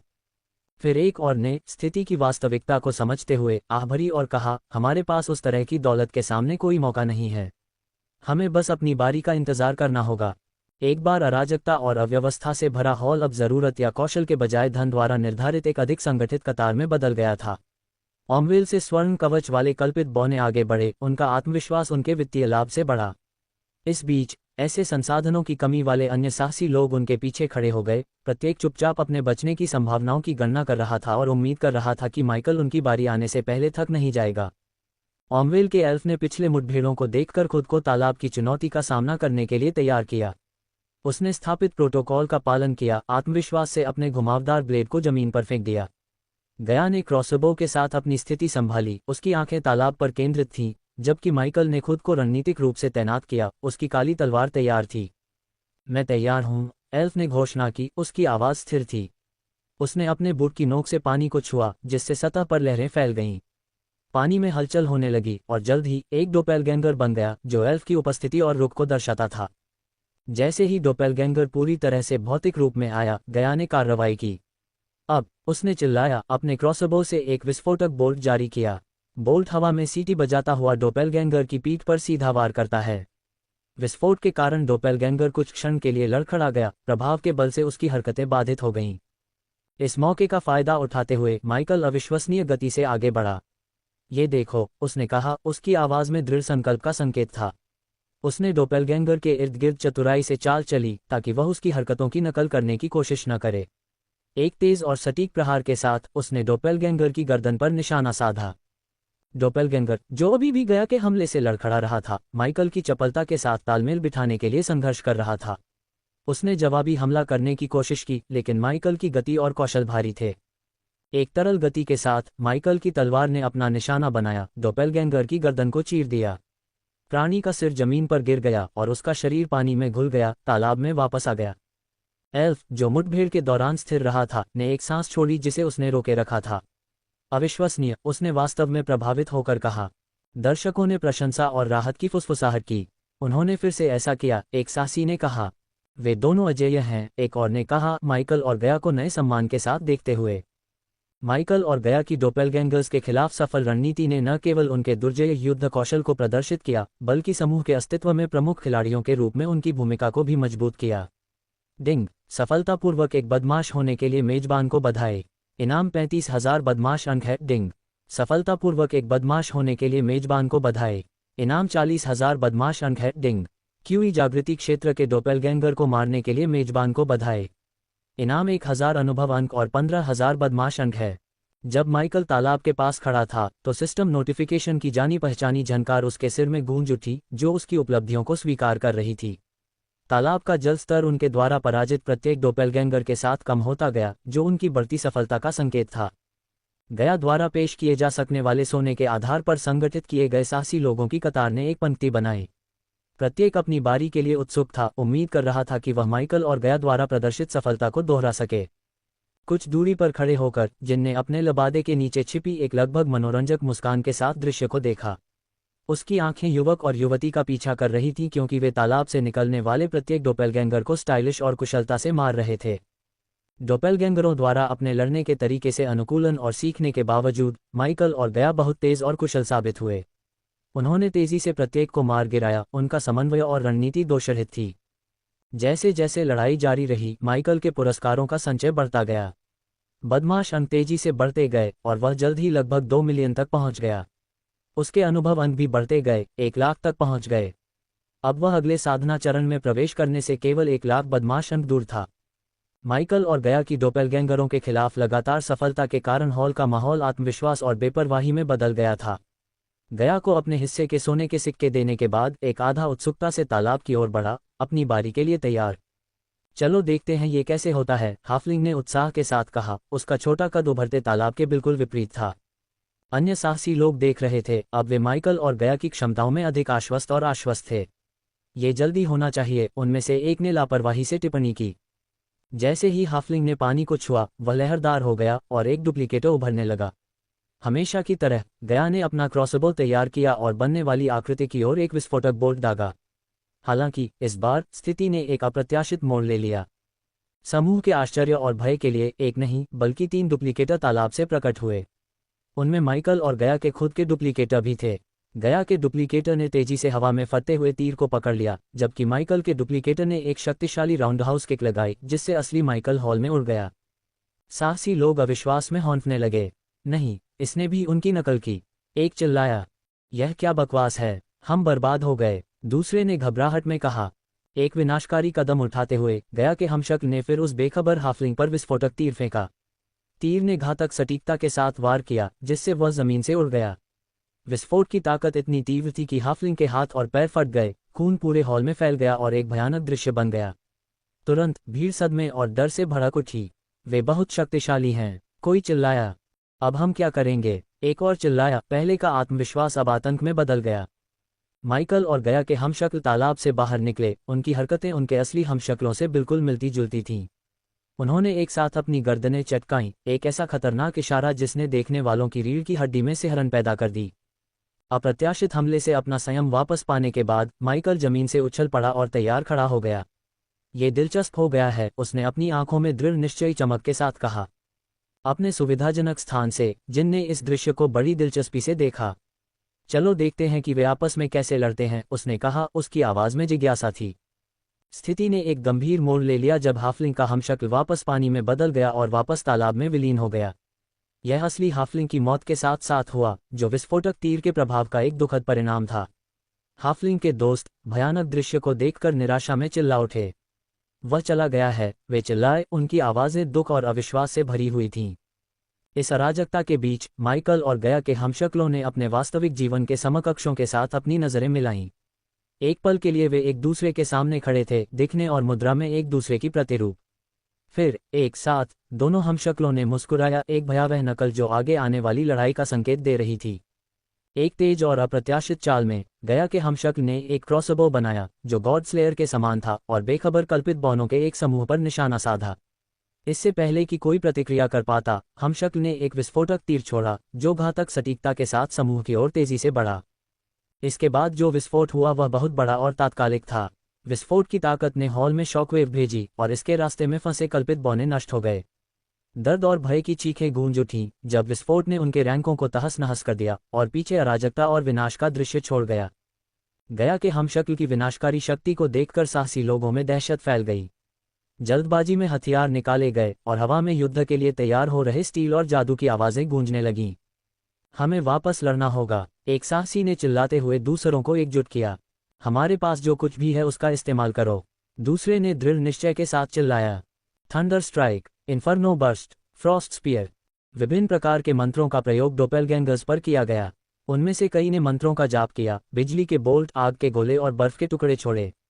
हालांकि माइकल का डोपेलगैंगर माइकल की गति और चपलता से मेल खाता हुआ आगे बढ़ा। डोपेलगैंगर ने अंधेरे तलवारों के समान तलवारें चलाईं, उनका उपयोग करके आने वाले मंत्रों को आसानी से काट दिया। ब्लेड जादुई हमलों को ऐसे काट रहे थे जैसे कि वे केवल हवा हों, जिससे हमले अप्रभावी हो गए। साथ ही गया के डोपेलगैंगर ने भी उसी तरह की शालीनता और गति का प्रदर्शन किया, एक नर्तक की चालाकी के साथ मंत्रों को चकमा दिया और उनसे बच निकला। डोपेलगैंगर एक साथ आगे बढ़े, उनकी हरकतें बचाव और हमले का सामंजस्यपूर्ण मिश्रण थीं, जो कौशल और समन्वय के ऐसे स्तर को प्रदर्शित करती थीं जो देखने में लगभग सुंदर थी, फिर भी इसके निहितार्थ भयानक थे। जैसे जैसे लड़ाई आगे बढ़ी, माइकल और उसके हमशक्ल में टकराव हुआ। उनकी तलवारें एक जोरदार गूंजती हुई खनक के साथ टकराईं। धातु पर धातु की आवाज हॉल में गूंज उठी, जिसने सभी साहसी लोगों का ध्यान अपनी ओर खींचा। लड़ाई की गर्मी में माइकल के हमशक्ल में एक उल्लेखनीय परिवर्तन हुआ। इसकी आंखें एक तीव्र सफेद रोशनी से चमकने लगीं, जो मंद रोशनी वाले हॉल के बिल्कुल विपरीत थी।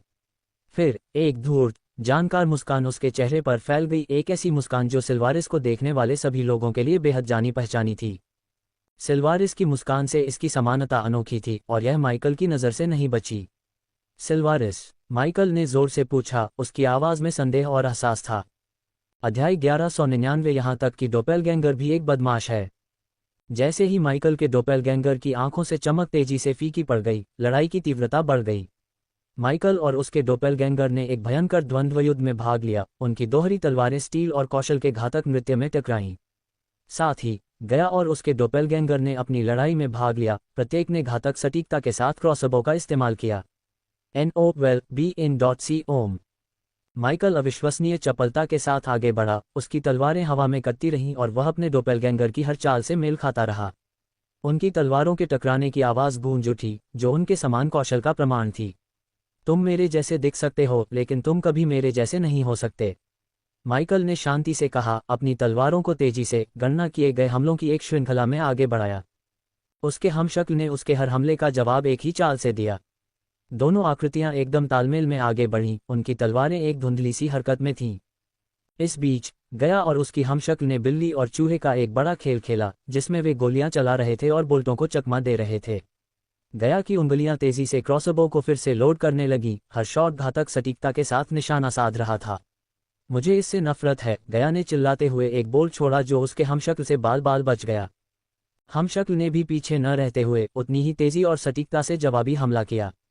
दोनों महिलाएं शानदार तरीके से आगे बढ़ीं। उनकी हरकतें चपलता और चालाकी का मिश्रण थीं। दूसरी ओर दर्शक विस्मय में देख रहे थे। उनकी पहले की घबराहट की जगह मोह ने ले ली थी। मैंने ऐसा कुछ पहले कभी नहीं देखा, एक साहसी ने फुसफुसाते हुए कहा। उसकी आंखें विस्मय से चौड़ी हो गईं। ऐसा लग रहा है जैसे वे अपनी परछाइयों से लड़ रहे हैं, दूसरे ने टिप्पणी की, जो इस तमाशे से मोहित हो गया। जैसे जैसे लड़ाई बढ़ती गई, माइकल और गया ने कुशलतापूर्वक डोपेलगैंगर्स को अन्य साहसी लोगों की ओर बढ़ने से रोक दिया, जिससे उन्हें और अधिक नुकसान से बचाया जा सका। वे केवल अपने लिए नहीं लड़ रहे हैं, वे हमें भी सुरक्षित रख रहे हैं, एक योगिनी ने कहा। उसकी आवाज़ कृतज्ञता और सम्मान से भरी हुई थी। भीषण लड़ाई के बीच में गया और उसके डोपेलगैंगर्स ने रैपिड फायर क्रॉसबो बोल्ट का आदान प्रदान किया। ट्रिगर के प्रत्येक खींचने के साथ बोल्ट हवा में उड़ गए। उनके रास्ते आपस में जुड़ गए और बीच उड़ान में टकरा गए और टुकड़ों में बिखर गए। गया ने आने वाले बोल्टों से बचते हुए कई रोल और फ्लिप किए। हर बार जब वह उतरी तो उसने तुरंत जवाबी फायर किया। उसके बोल्ट सटीकता से निशाना साधते थे। उसका डोपेलगैंगर्स उसकी चपलता से मेल खाता था, तरल भूतिया अनुग्रह के साथ उसकी कलाबाजी को दर्शाता था। इस बीच माइकल ने अपने डोपेलगैंगर्स को एक तेज गति वाले हाथापाई में उलझा दिया। वह घूम गया। उसकी तलवारें फैली हुई थीं, जिसका उद्देश्य डोपेलगैंगर को बिना किसी चेतावनी के पकड़ना था। डोपेलगैंगर ने माइकल की चाल की नकल की, क्योंकि उनके ब्लेड ने हवा में कालेपन के चाप बनाए। माइकल ने बाईं ओर जाने का नाटक किया, फिर दाईं ओर झपट्टा मारा, लेकिन उसके डोपेलगैंगर ने हर चाल का अनुमान लगा लिया। उनकी तलवारें एक धातु की अंगूठी से टकरा गईं। अरे, वे बहुत तालमेल में हैं, गया ने शाप दिया, क्योंकि उसने फिर से लोड किया। अपने डोपेलगैंगर से एक बोल्ट के नीचे झुक गई। अराजकता के बीच ये स्पष्ट था कि माइकल और गया की हरकतें सुरक्षात्मक होने के बावजूद जानबूझकर ऐसा नहीं थीं। वे अपने डोपेलगैंगर को मात देने के लिए एक योजना तैयार करने की कोशिश करते हुए, अपने समय का इंतजार करते हुए चतुराई से पैंतरेबाजी कर रहे थे। हर बार जब माइकल ने गया के डोपेलगैंगर पर आगे बढ़ने के लिए एक रणनीतिक कदम उठाया, तो उसके अपने डोपेलगैंगर ने अपने हमले को तेज कर दिया, जिससे वह बहुत करीब नहीं जा सका। डोपेलगैंगर के अथक हमलों ने माइकल को बचाव पर ध्यान केंद्रित करने के लिए मजबूर किया, जिससे गया की सहायता करने की उसकी क्षमता में बाधा उत्पन्न हुई। इस बीच दर्शक विस्मय और तनाव के मिश्रण में देख रहे थे। ये दो हमशक्ल अजेय ताकतों की तरह हैं, एक साहसी ने बड़बड़ाते हुए कहा। उसकी आंखें लड़ाई पर टिकी हुई थीं। विश्वास नहीं हो रहा कि ये दोनों अपने हमशक्लों के खिलाफ अपनी रक्षा कर रहे हैं, दूसरे ने अविश्वास में अपना सिर हिलाते हुए कहा। जैसे जैसे लड़ाई जारी रही, माइकल और गया की हताशा बढ़ती गई। हमें एक नई योजना की जरूरत है, ये काम नहीं कर रही है, गया ने चिल्लाते हुए कहा, एक बोल्ट को चकमा देते हुए और एक ही झटके में वापस फायर किया। हमें उनकी ले तोड़नी होगी, माइकल ने चिल्लाते हुए अपने हमशक्ल के एक तेज वार को रोका और कई तेज वार करके जवाबी हमला किया। ये लड़ाई कौशल का एक मंत्रमुग्ध कर देने वाला प्रदर्शन था, लेकिन ये स्पष्ट था कि माइकल और गया को अपने हमशक्लों को सिर्फ शारीरिक कौशल से ज्यादा मात देने की जरूरत थी। जैसे जैसे लड़ाई जारी रही, माइकल को इस बात का पूरा एहसास था कि अपनी डार्क फ्लेम्स का इस्तेमाल करके वे अपने पक्ष में स्थिति बदल सकते हैं। वह जानता था कि डोपेलगैंगर संभवतः आदिम लॉ की नकल नहीं कर सकता। हालांकि उसने जानबूझकर खुद को रोक लिया, इस तुरुप के पत्ते को प्रकट न करने का विकल्प चुना। वह जानता था कि कुछ रहस्यों को बनाए रखना एक लड़ाई में महत्वपूर्ण हो सकता है, जहां हर चाल को प्रतिबिंबित किया जाता है। माइकल को पता था कि समय की कमी थी और गया जल्द ही अपने हमशक्ल से अभिभूत हो सकती थी, इसलिए उसे जल्दी से काम करने और एक अवसर बनाने की जरूरत थी। उसने जल्दी से एक योजना बनाई, जिसके लिए एक क्षणिक बलिदान की आवश्यकता थी। एक पल के निर्णय में माइकल ने जानबूझकर अपनी हरकतें धीमी कर दी, जिससे उसके हमशक्ल को लाभ उठाने का मौका मिल गया। हमशक्ल ने आगे बढ़कर अपनी तलवार माइकल के कंधे में घुसा दी। उसे तेज दर्द हुआ, लेकिन उसने किसी भी प्रतिक्रिया को दबा दिया और अपनी योजना पर ध्यान केंद्रित किया। जैसे ही उसका हमशक्ल क्षण भर के लिए हमले में व्यस्त था, माइकल ने अवसर का लाभ उठाया। इग्निटिया दर्द को अनदेखा करते हुए उसने जल्दी से काली बिजली का एक बोल्ट दागा। जादू इतना अचानक हुआ कि उसके हमशक्ल को प्रतिक्रिया करने का समय ही नहीं मिला। तीव्र ऊर्जा से चमकती हुई काली बिजली का बोल्ट गया के हमशक्ल की ओर बढ़ा। यह उसे हवा में ही लगी प्रभाव की ताकत ने उसके रूप को वापस पानी में बदल दिया। वह फुफकार और छींटे के साथ बिखर गई, उसका पानी जैसा सार तालाब में वापस बह गया। उसने उसे मार डाला, एक ने कहा, उसकी आवाज में भय और प्रशंसा का मिश्रण था। क्या तुमने वह बिजली देखी? वह किस तरह का जादू था? दूसरे ने फुसफुसाते हुए कहा, अपरिचित शक्तिशाली जादू से उत्सुकता में। यह महसूस करते हुए कि माइकल ने क्या किया है, गया अपने घायल पति की ओर मुड़ी। क्या तुम ठीक हो? उसने पुकारा, सहायता प्रदान करने के लिए तैयार। माइकल ने अपने कंधे से तलवार खींचकर एक मुंह बनाते हुए सिर हिलाया। मैं ठीक हो जाऊंगा, हमें पैटर्न को तोड़ने की जरूरत है, उसने जवाब दिया, उसकी आवाज तनावपूर्ण लेकिन दृढ़ थी। माइकल के लिए चिंता और उसके हमशक्ल के प्रति गुस्से के मिश्रण से प्रेरित होकर गया ने तेजी से हमला किया। उसने अपने क्रॉसबो से एक के बाद एक बोल्ट दागे, जिनमें से प्रत्येक में एक फ्रीजिंग एजेंट लगा था, जिसका उद्देश्य हमशक्ल को स्थिर करना था। इस बीच माइकल ने एपीडी द्वारा उसके रक्त प्रवाह में इंजेक्ट किए गए उपचार औषधि के उपचार प्रभावों को महसूस किया। हालांकि उसने कुछ परेशान करने वाली बात देखी, उसका हमशक्ल गया के ठंडे बोल्टों से बेपरवाह लग रहा था, जो उनकी पिछली प्रभावशीलता के बिल्कुल विपरीत था। यह उससे ज्यादा मजबूत है जिसे मैंने पहले मारा था, माइकल ने महसूस किया। उसका दिमाग नई रणनीति बनाने के लिए दौड़ रहा था। उसके हमलों का कोई असर न होता देख गया की निराशा बढ़ती जा रही थी। अरे तुम क्यों नहीं जम जाते? उसने चिल्लाते हुए हमशक्ल को कोसा, क्योंकि उसके बोल्ट लगातार बेअसर साबित हो रहे थे। मौके का फायदा उठाते हुए माइकल के हमशक्ल ने अपना हमला फिर से शुरू कर दिया और अचानक तेजी से उनके बीच की दूरी कम कर दी। दोनों एक बार फिर भयंकर हाथापाई में शामिल हो गए, उनकी तलवारें नए सिरे से तीव्रता से टकराने लगीं।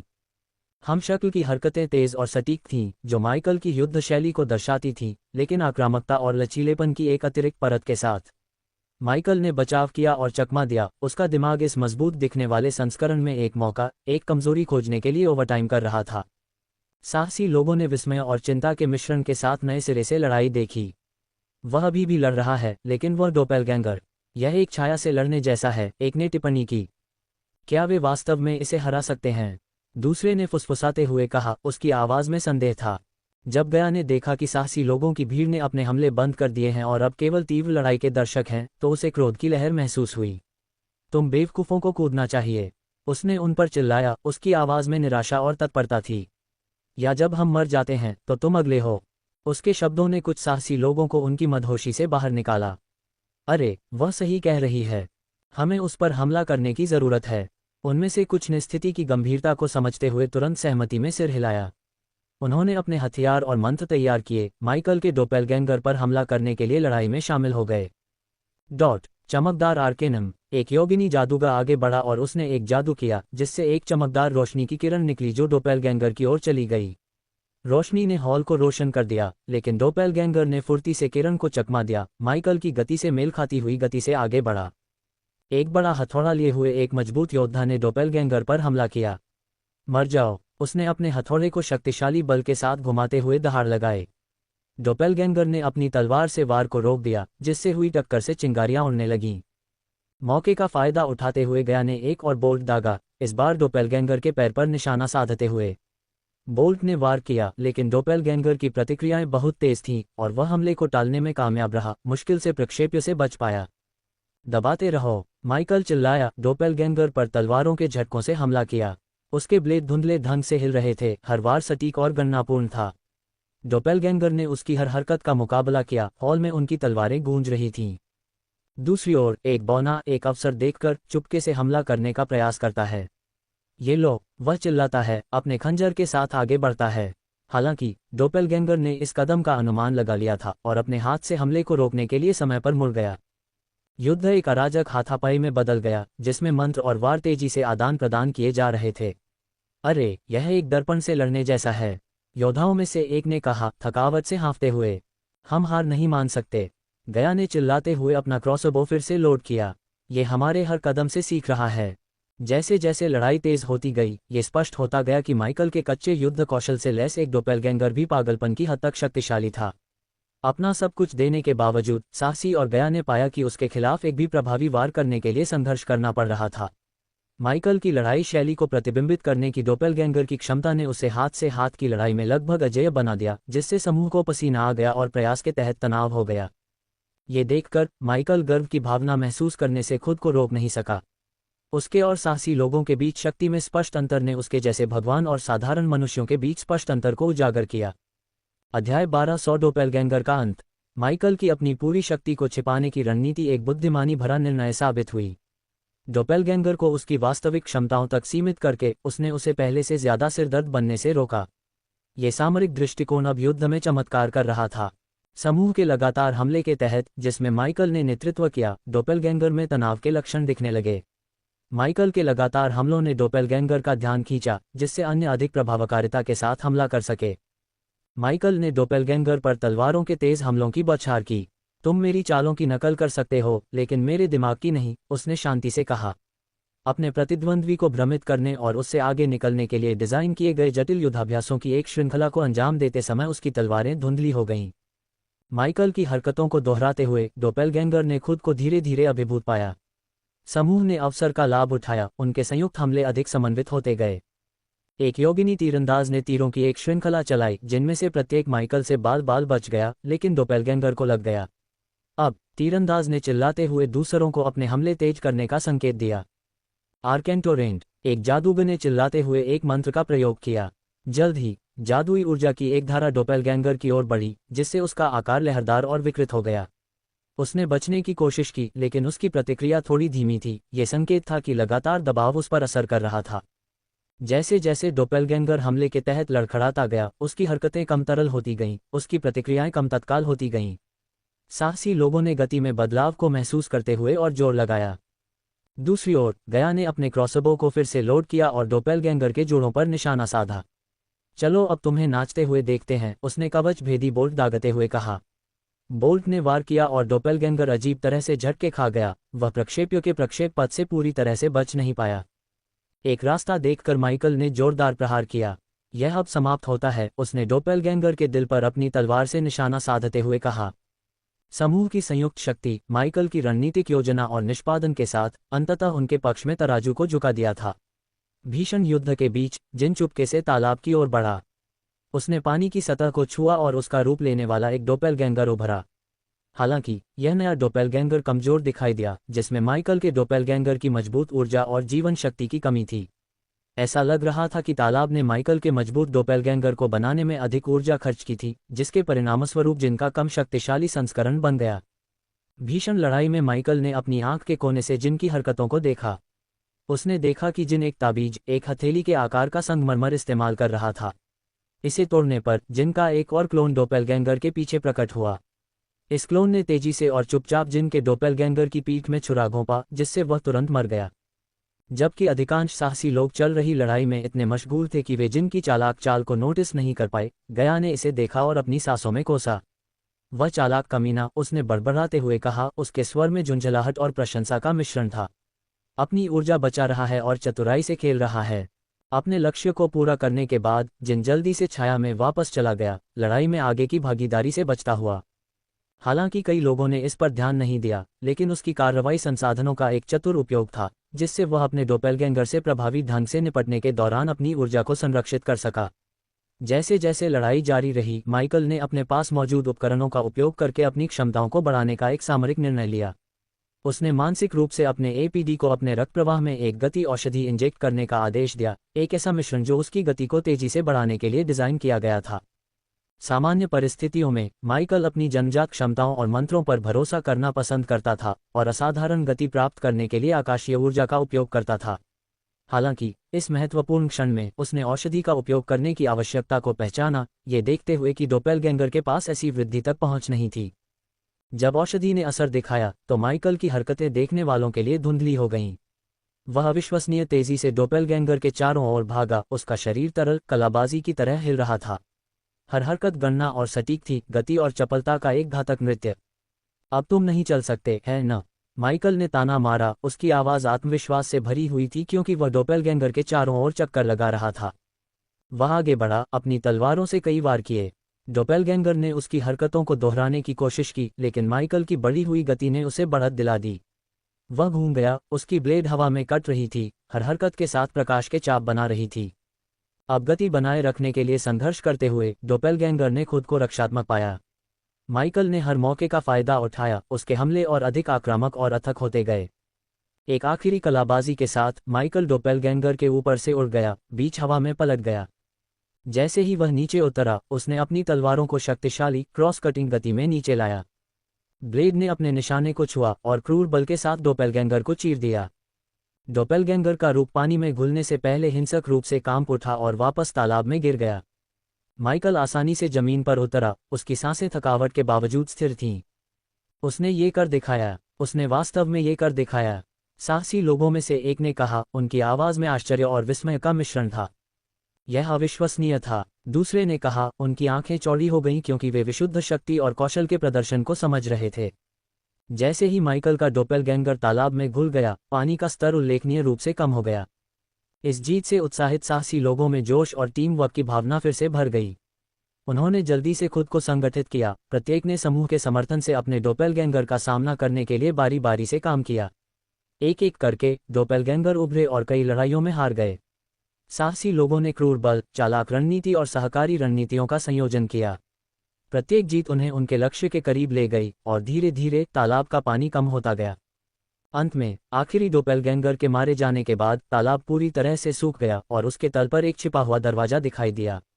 समूह नए खुले प्रवेश द्वार के चारों ओर इकट्ठा हुआ, उनकी आंखें रहस्यमय दरवाजे पर टिकी थीं। जब उन्होंने देखा तो दरवाजे के ऊपर उकेरे गए रून एक फीकी रोशनी के साथ चमकने लगे, जिससे हॉल की दीवारों पर भयानक छायाएं पड़ गईं। दरवाजा भयावह रूप से चरमराया, एक ऐसी आवाज़ जो कमरे के सन्नाटे में गूंज उठी।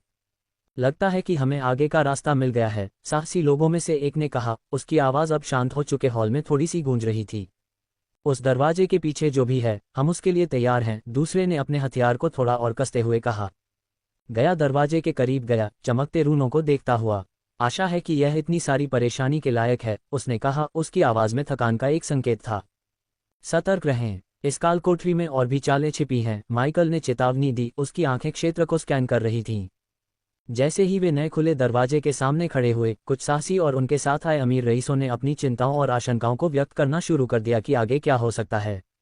मैंने इस तरह के खतरे के लिए साइन अप नहीं किया था, कुलीन बदमाशों में से एक ने बड़बड़ाया, उसकी पिछली बहादुरी कम हो गई। कौन जानता है कि वहाँ किस तरह की गड़बड़ चीजें हमारा इंतजार कर रही हैं, एक अन्य साहसी ने मन ही मन कोसते हुए कहा। समूह के बीच बढ़ती घबराहट के बावजूद माइकल जानता था कि अनिश्चितताओं के इस कालकोठरी में संकोच उनके काम नहीं आएगा। नेतृत्व करते हुए वह आत्मविश्वास से तालाब की ओर बढ़ा और उसमें छलांग लगा दी, दरवाजे से गायब हो गया। गया ने उसका पीछा किया, माइकल के समान ही शांत व्यवहार का प्रदर्शन किया। बाकी लोगों ने देखा कि उनके दो सबसे मजबूत सहयोगी दरवाजे से गायब हो गए और पीछे अनिश्चितता की भावना छोड़ गए, साथ ही उनका पीछा करने की जरूरत भी। बाकी लोगों को पता नहीं था कि माइकल के मन में एक गहरी चिंता थी। उसने अपने हमशक्ल के चेहरे पर चमकीली चमक और सिल्वारिस जैसी मुस्कान के अपने अवलोकन के बारे में किसी को नहीं बताया था। ये सोचकर कि सिल्वारिस ने शायद उसके हमशक्ल को नियंत्रित किया होगा, उसे गुस्सा आ गया। इस संभावना ने सुझाव दिया कि सिल्वारिस कालकोठरी के कामकाज में जितना उन्होंने शुरू में सोचा था, उससे कहीं ज्यादा गहराई से शामिल था। इसका मतलब था कि हो सकता है कि ये हमशक्ल उनके भौतिक रूपों के सिर्फ प्रतिबिंब से ज्यादा कुछ रहे हों। इसके बजाय वे कालकोठरी के मालिक द्वारा नियंत्रित की जाने वाली कठपुतलियां हो सकती थीं। हम कहाँ हैं? गया ने आश्चर्य से कहा, उसकी आवाज़ थोड़ी गूंज रही थी क्योंकि वह चारों ओर हैरानी से देख रही थी। माइकल और गया ने खुद को एक विशाल जंगल के बीच में खड़ा पाया। उनके नीचे की जमीन सूखे पत्तों से ढकी हुई थी, जो उनके पैरों के नीचे धीरे धीरे चटक रही थी। हरे और भूरे पत्तों के मिश्रण वाले ऊंचे पेड़ उनके ऊपर ऊंचे थे, जो एक छतरी बना रहे थे जो एक नर्म धब्बेदार पैटर्न में प्रकाश को छान रही थी।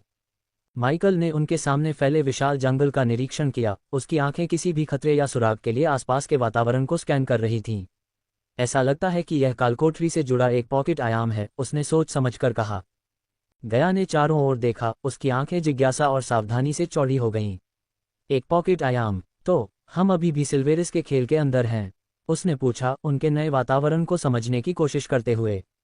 ऐसा लगता है, माइकल ने जवाब दिया, उसकी निगाह अभी भी पेड़ों पर टिकी हुई थी। लेकिन ये जगह अलग लगती है, ज्यादा प्राकृतिक, कम बनावटी। जंगल शांत लग रहा था, जो उस कालकोठरी की विश्वासघाती और अप्रत्याशित प्रकृति के बिल्कुल विपरीत था जिसे वे अभी अभी पीछे छोड़कर आए थे। हालांकि माइकल को पता था कि उसे अपनी सुरक्षा कम नहीं करनी चाहिए। सिल्वेरिस द्वारा बनाई गई जगह में दिखावट धोखा दे सकती है। चलो अपनी आंखें खुली रखें, माइकल ने सलाह दी, क्योंकि वह जंगल के रास्ते सावधानी से आगे बढ़ने लगा। अगर यह कालकोठरी का हिस्सा है तो कोई नहीं बता सकता कि यहाँ हमें क्या सामना करना पड़ सकता है। जब वे घने जंगल से गुजर रहे थे तो गया अपनी मौजूदा स्थिति के बारे में अपनी चिंताएं व्यक्त करने से खुद को रोक नहीं पाए।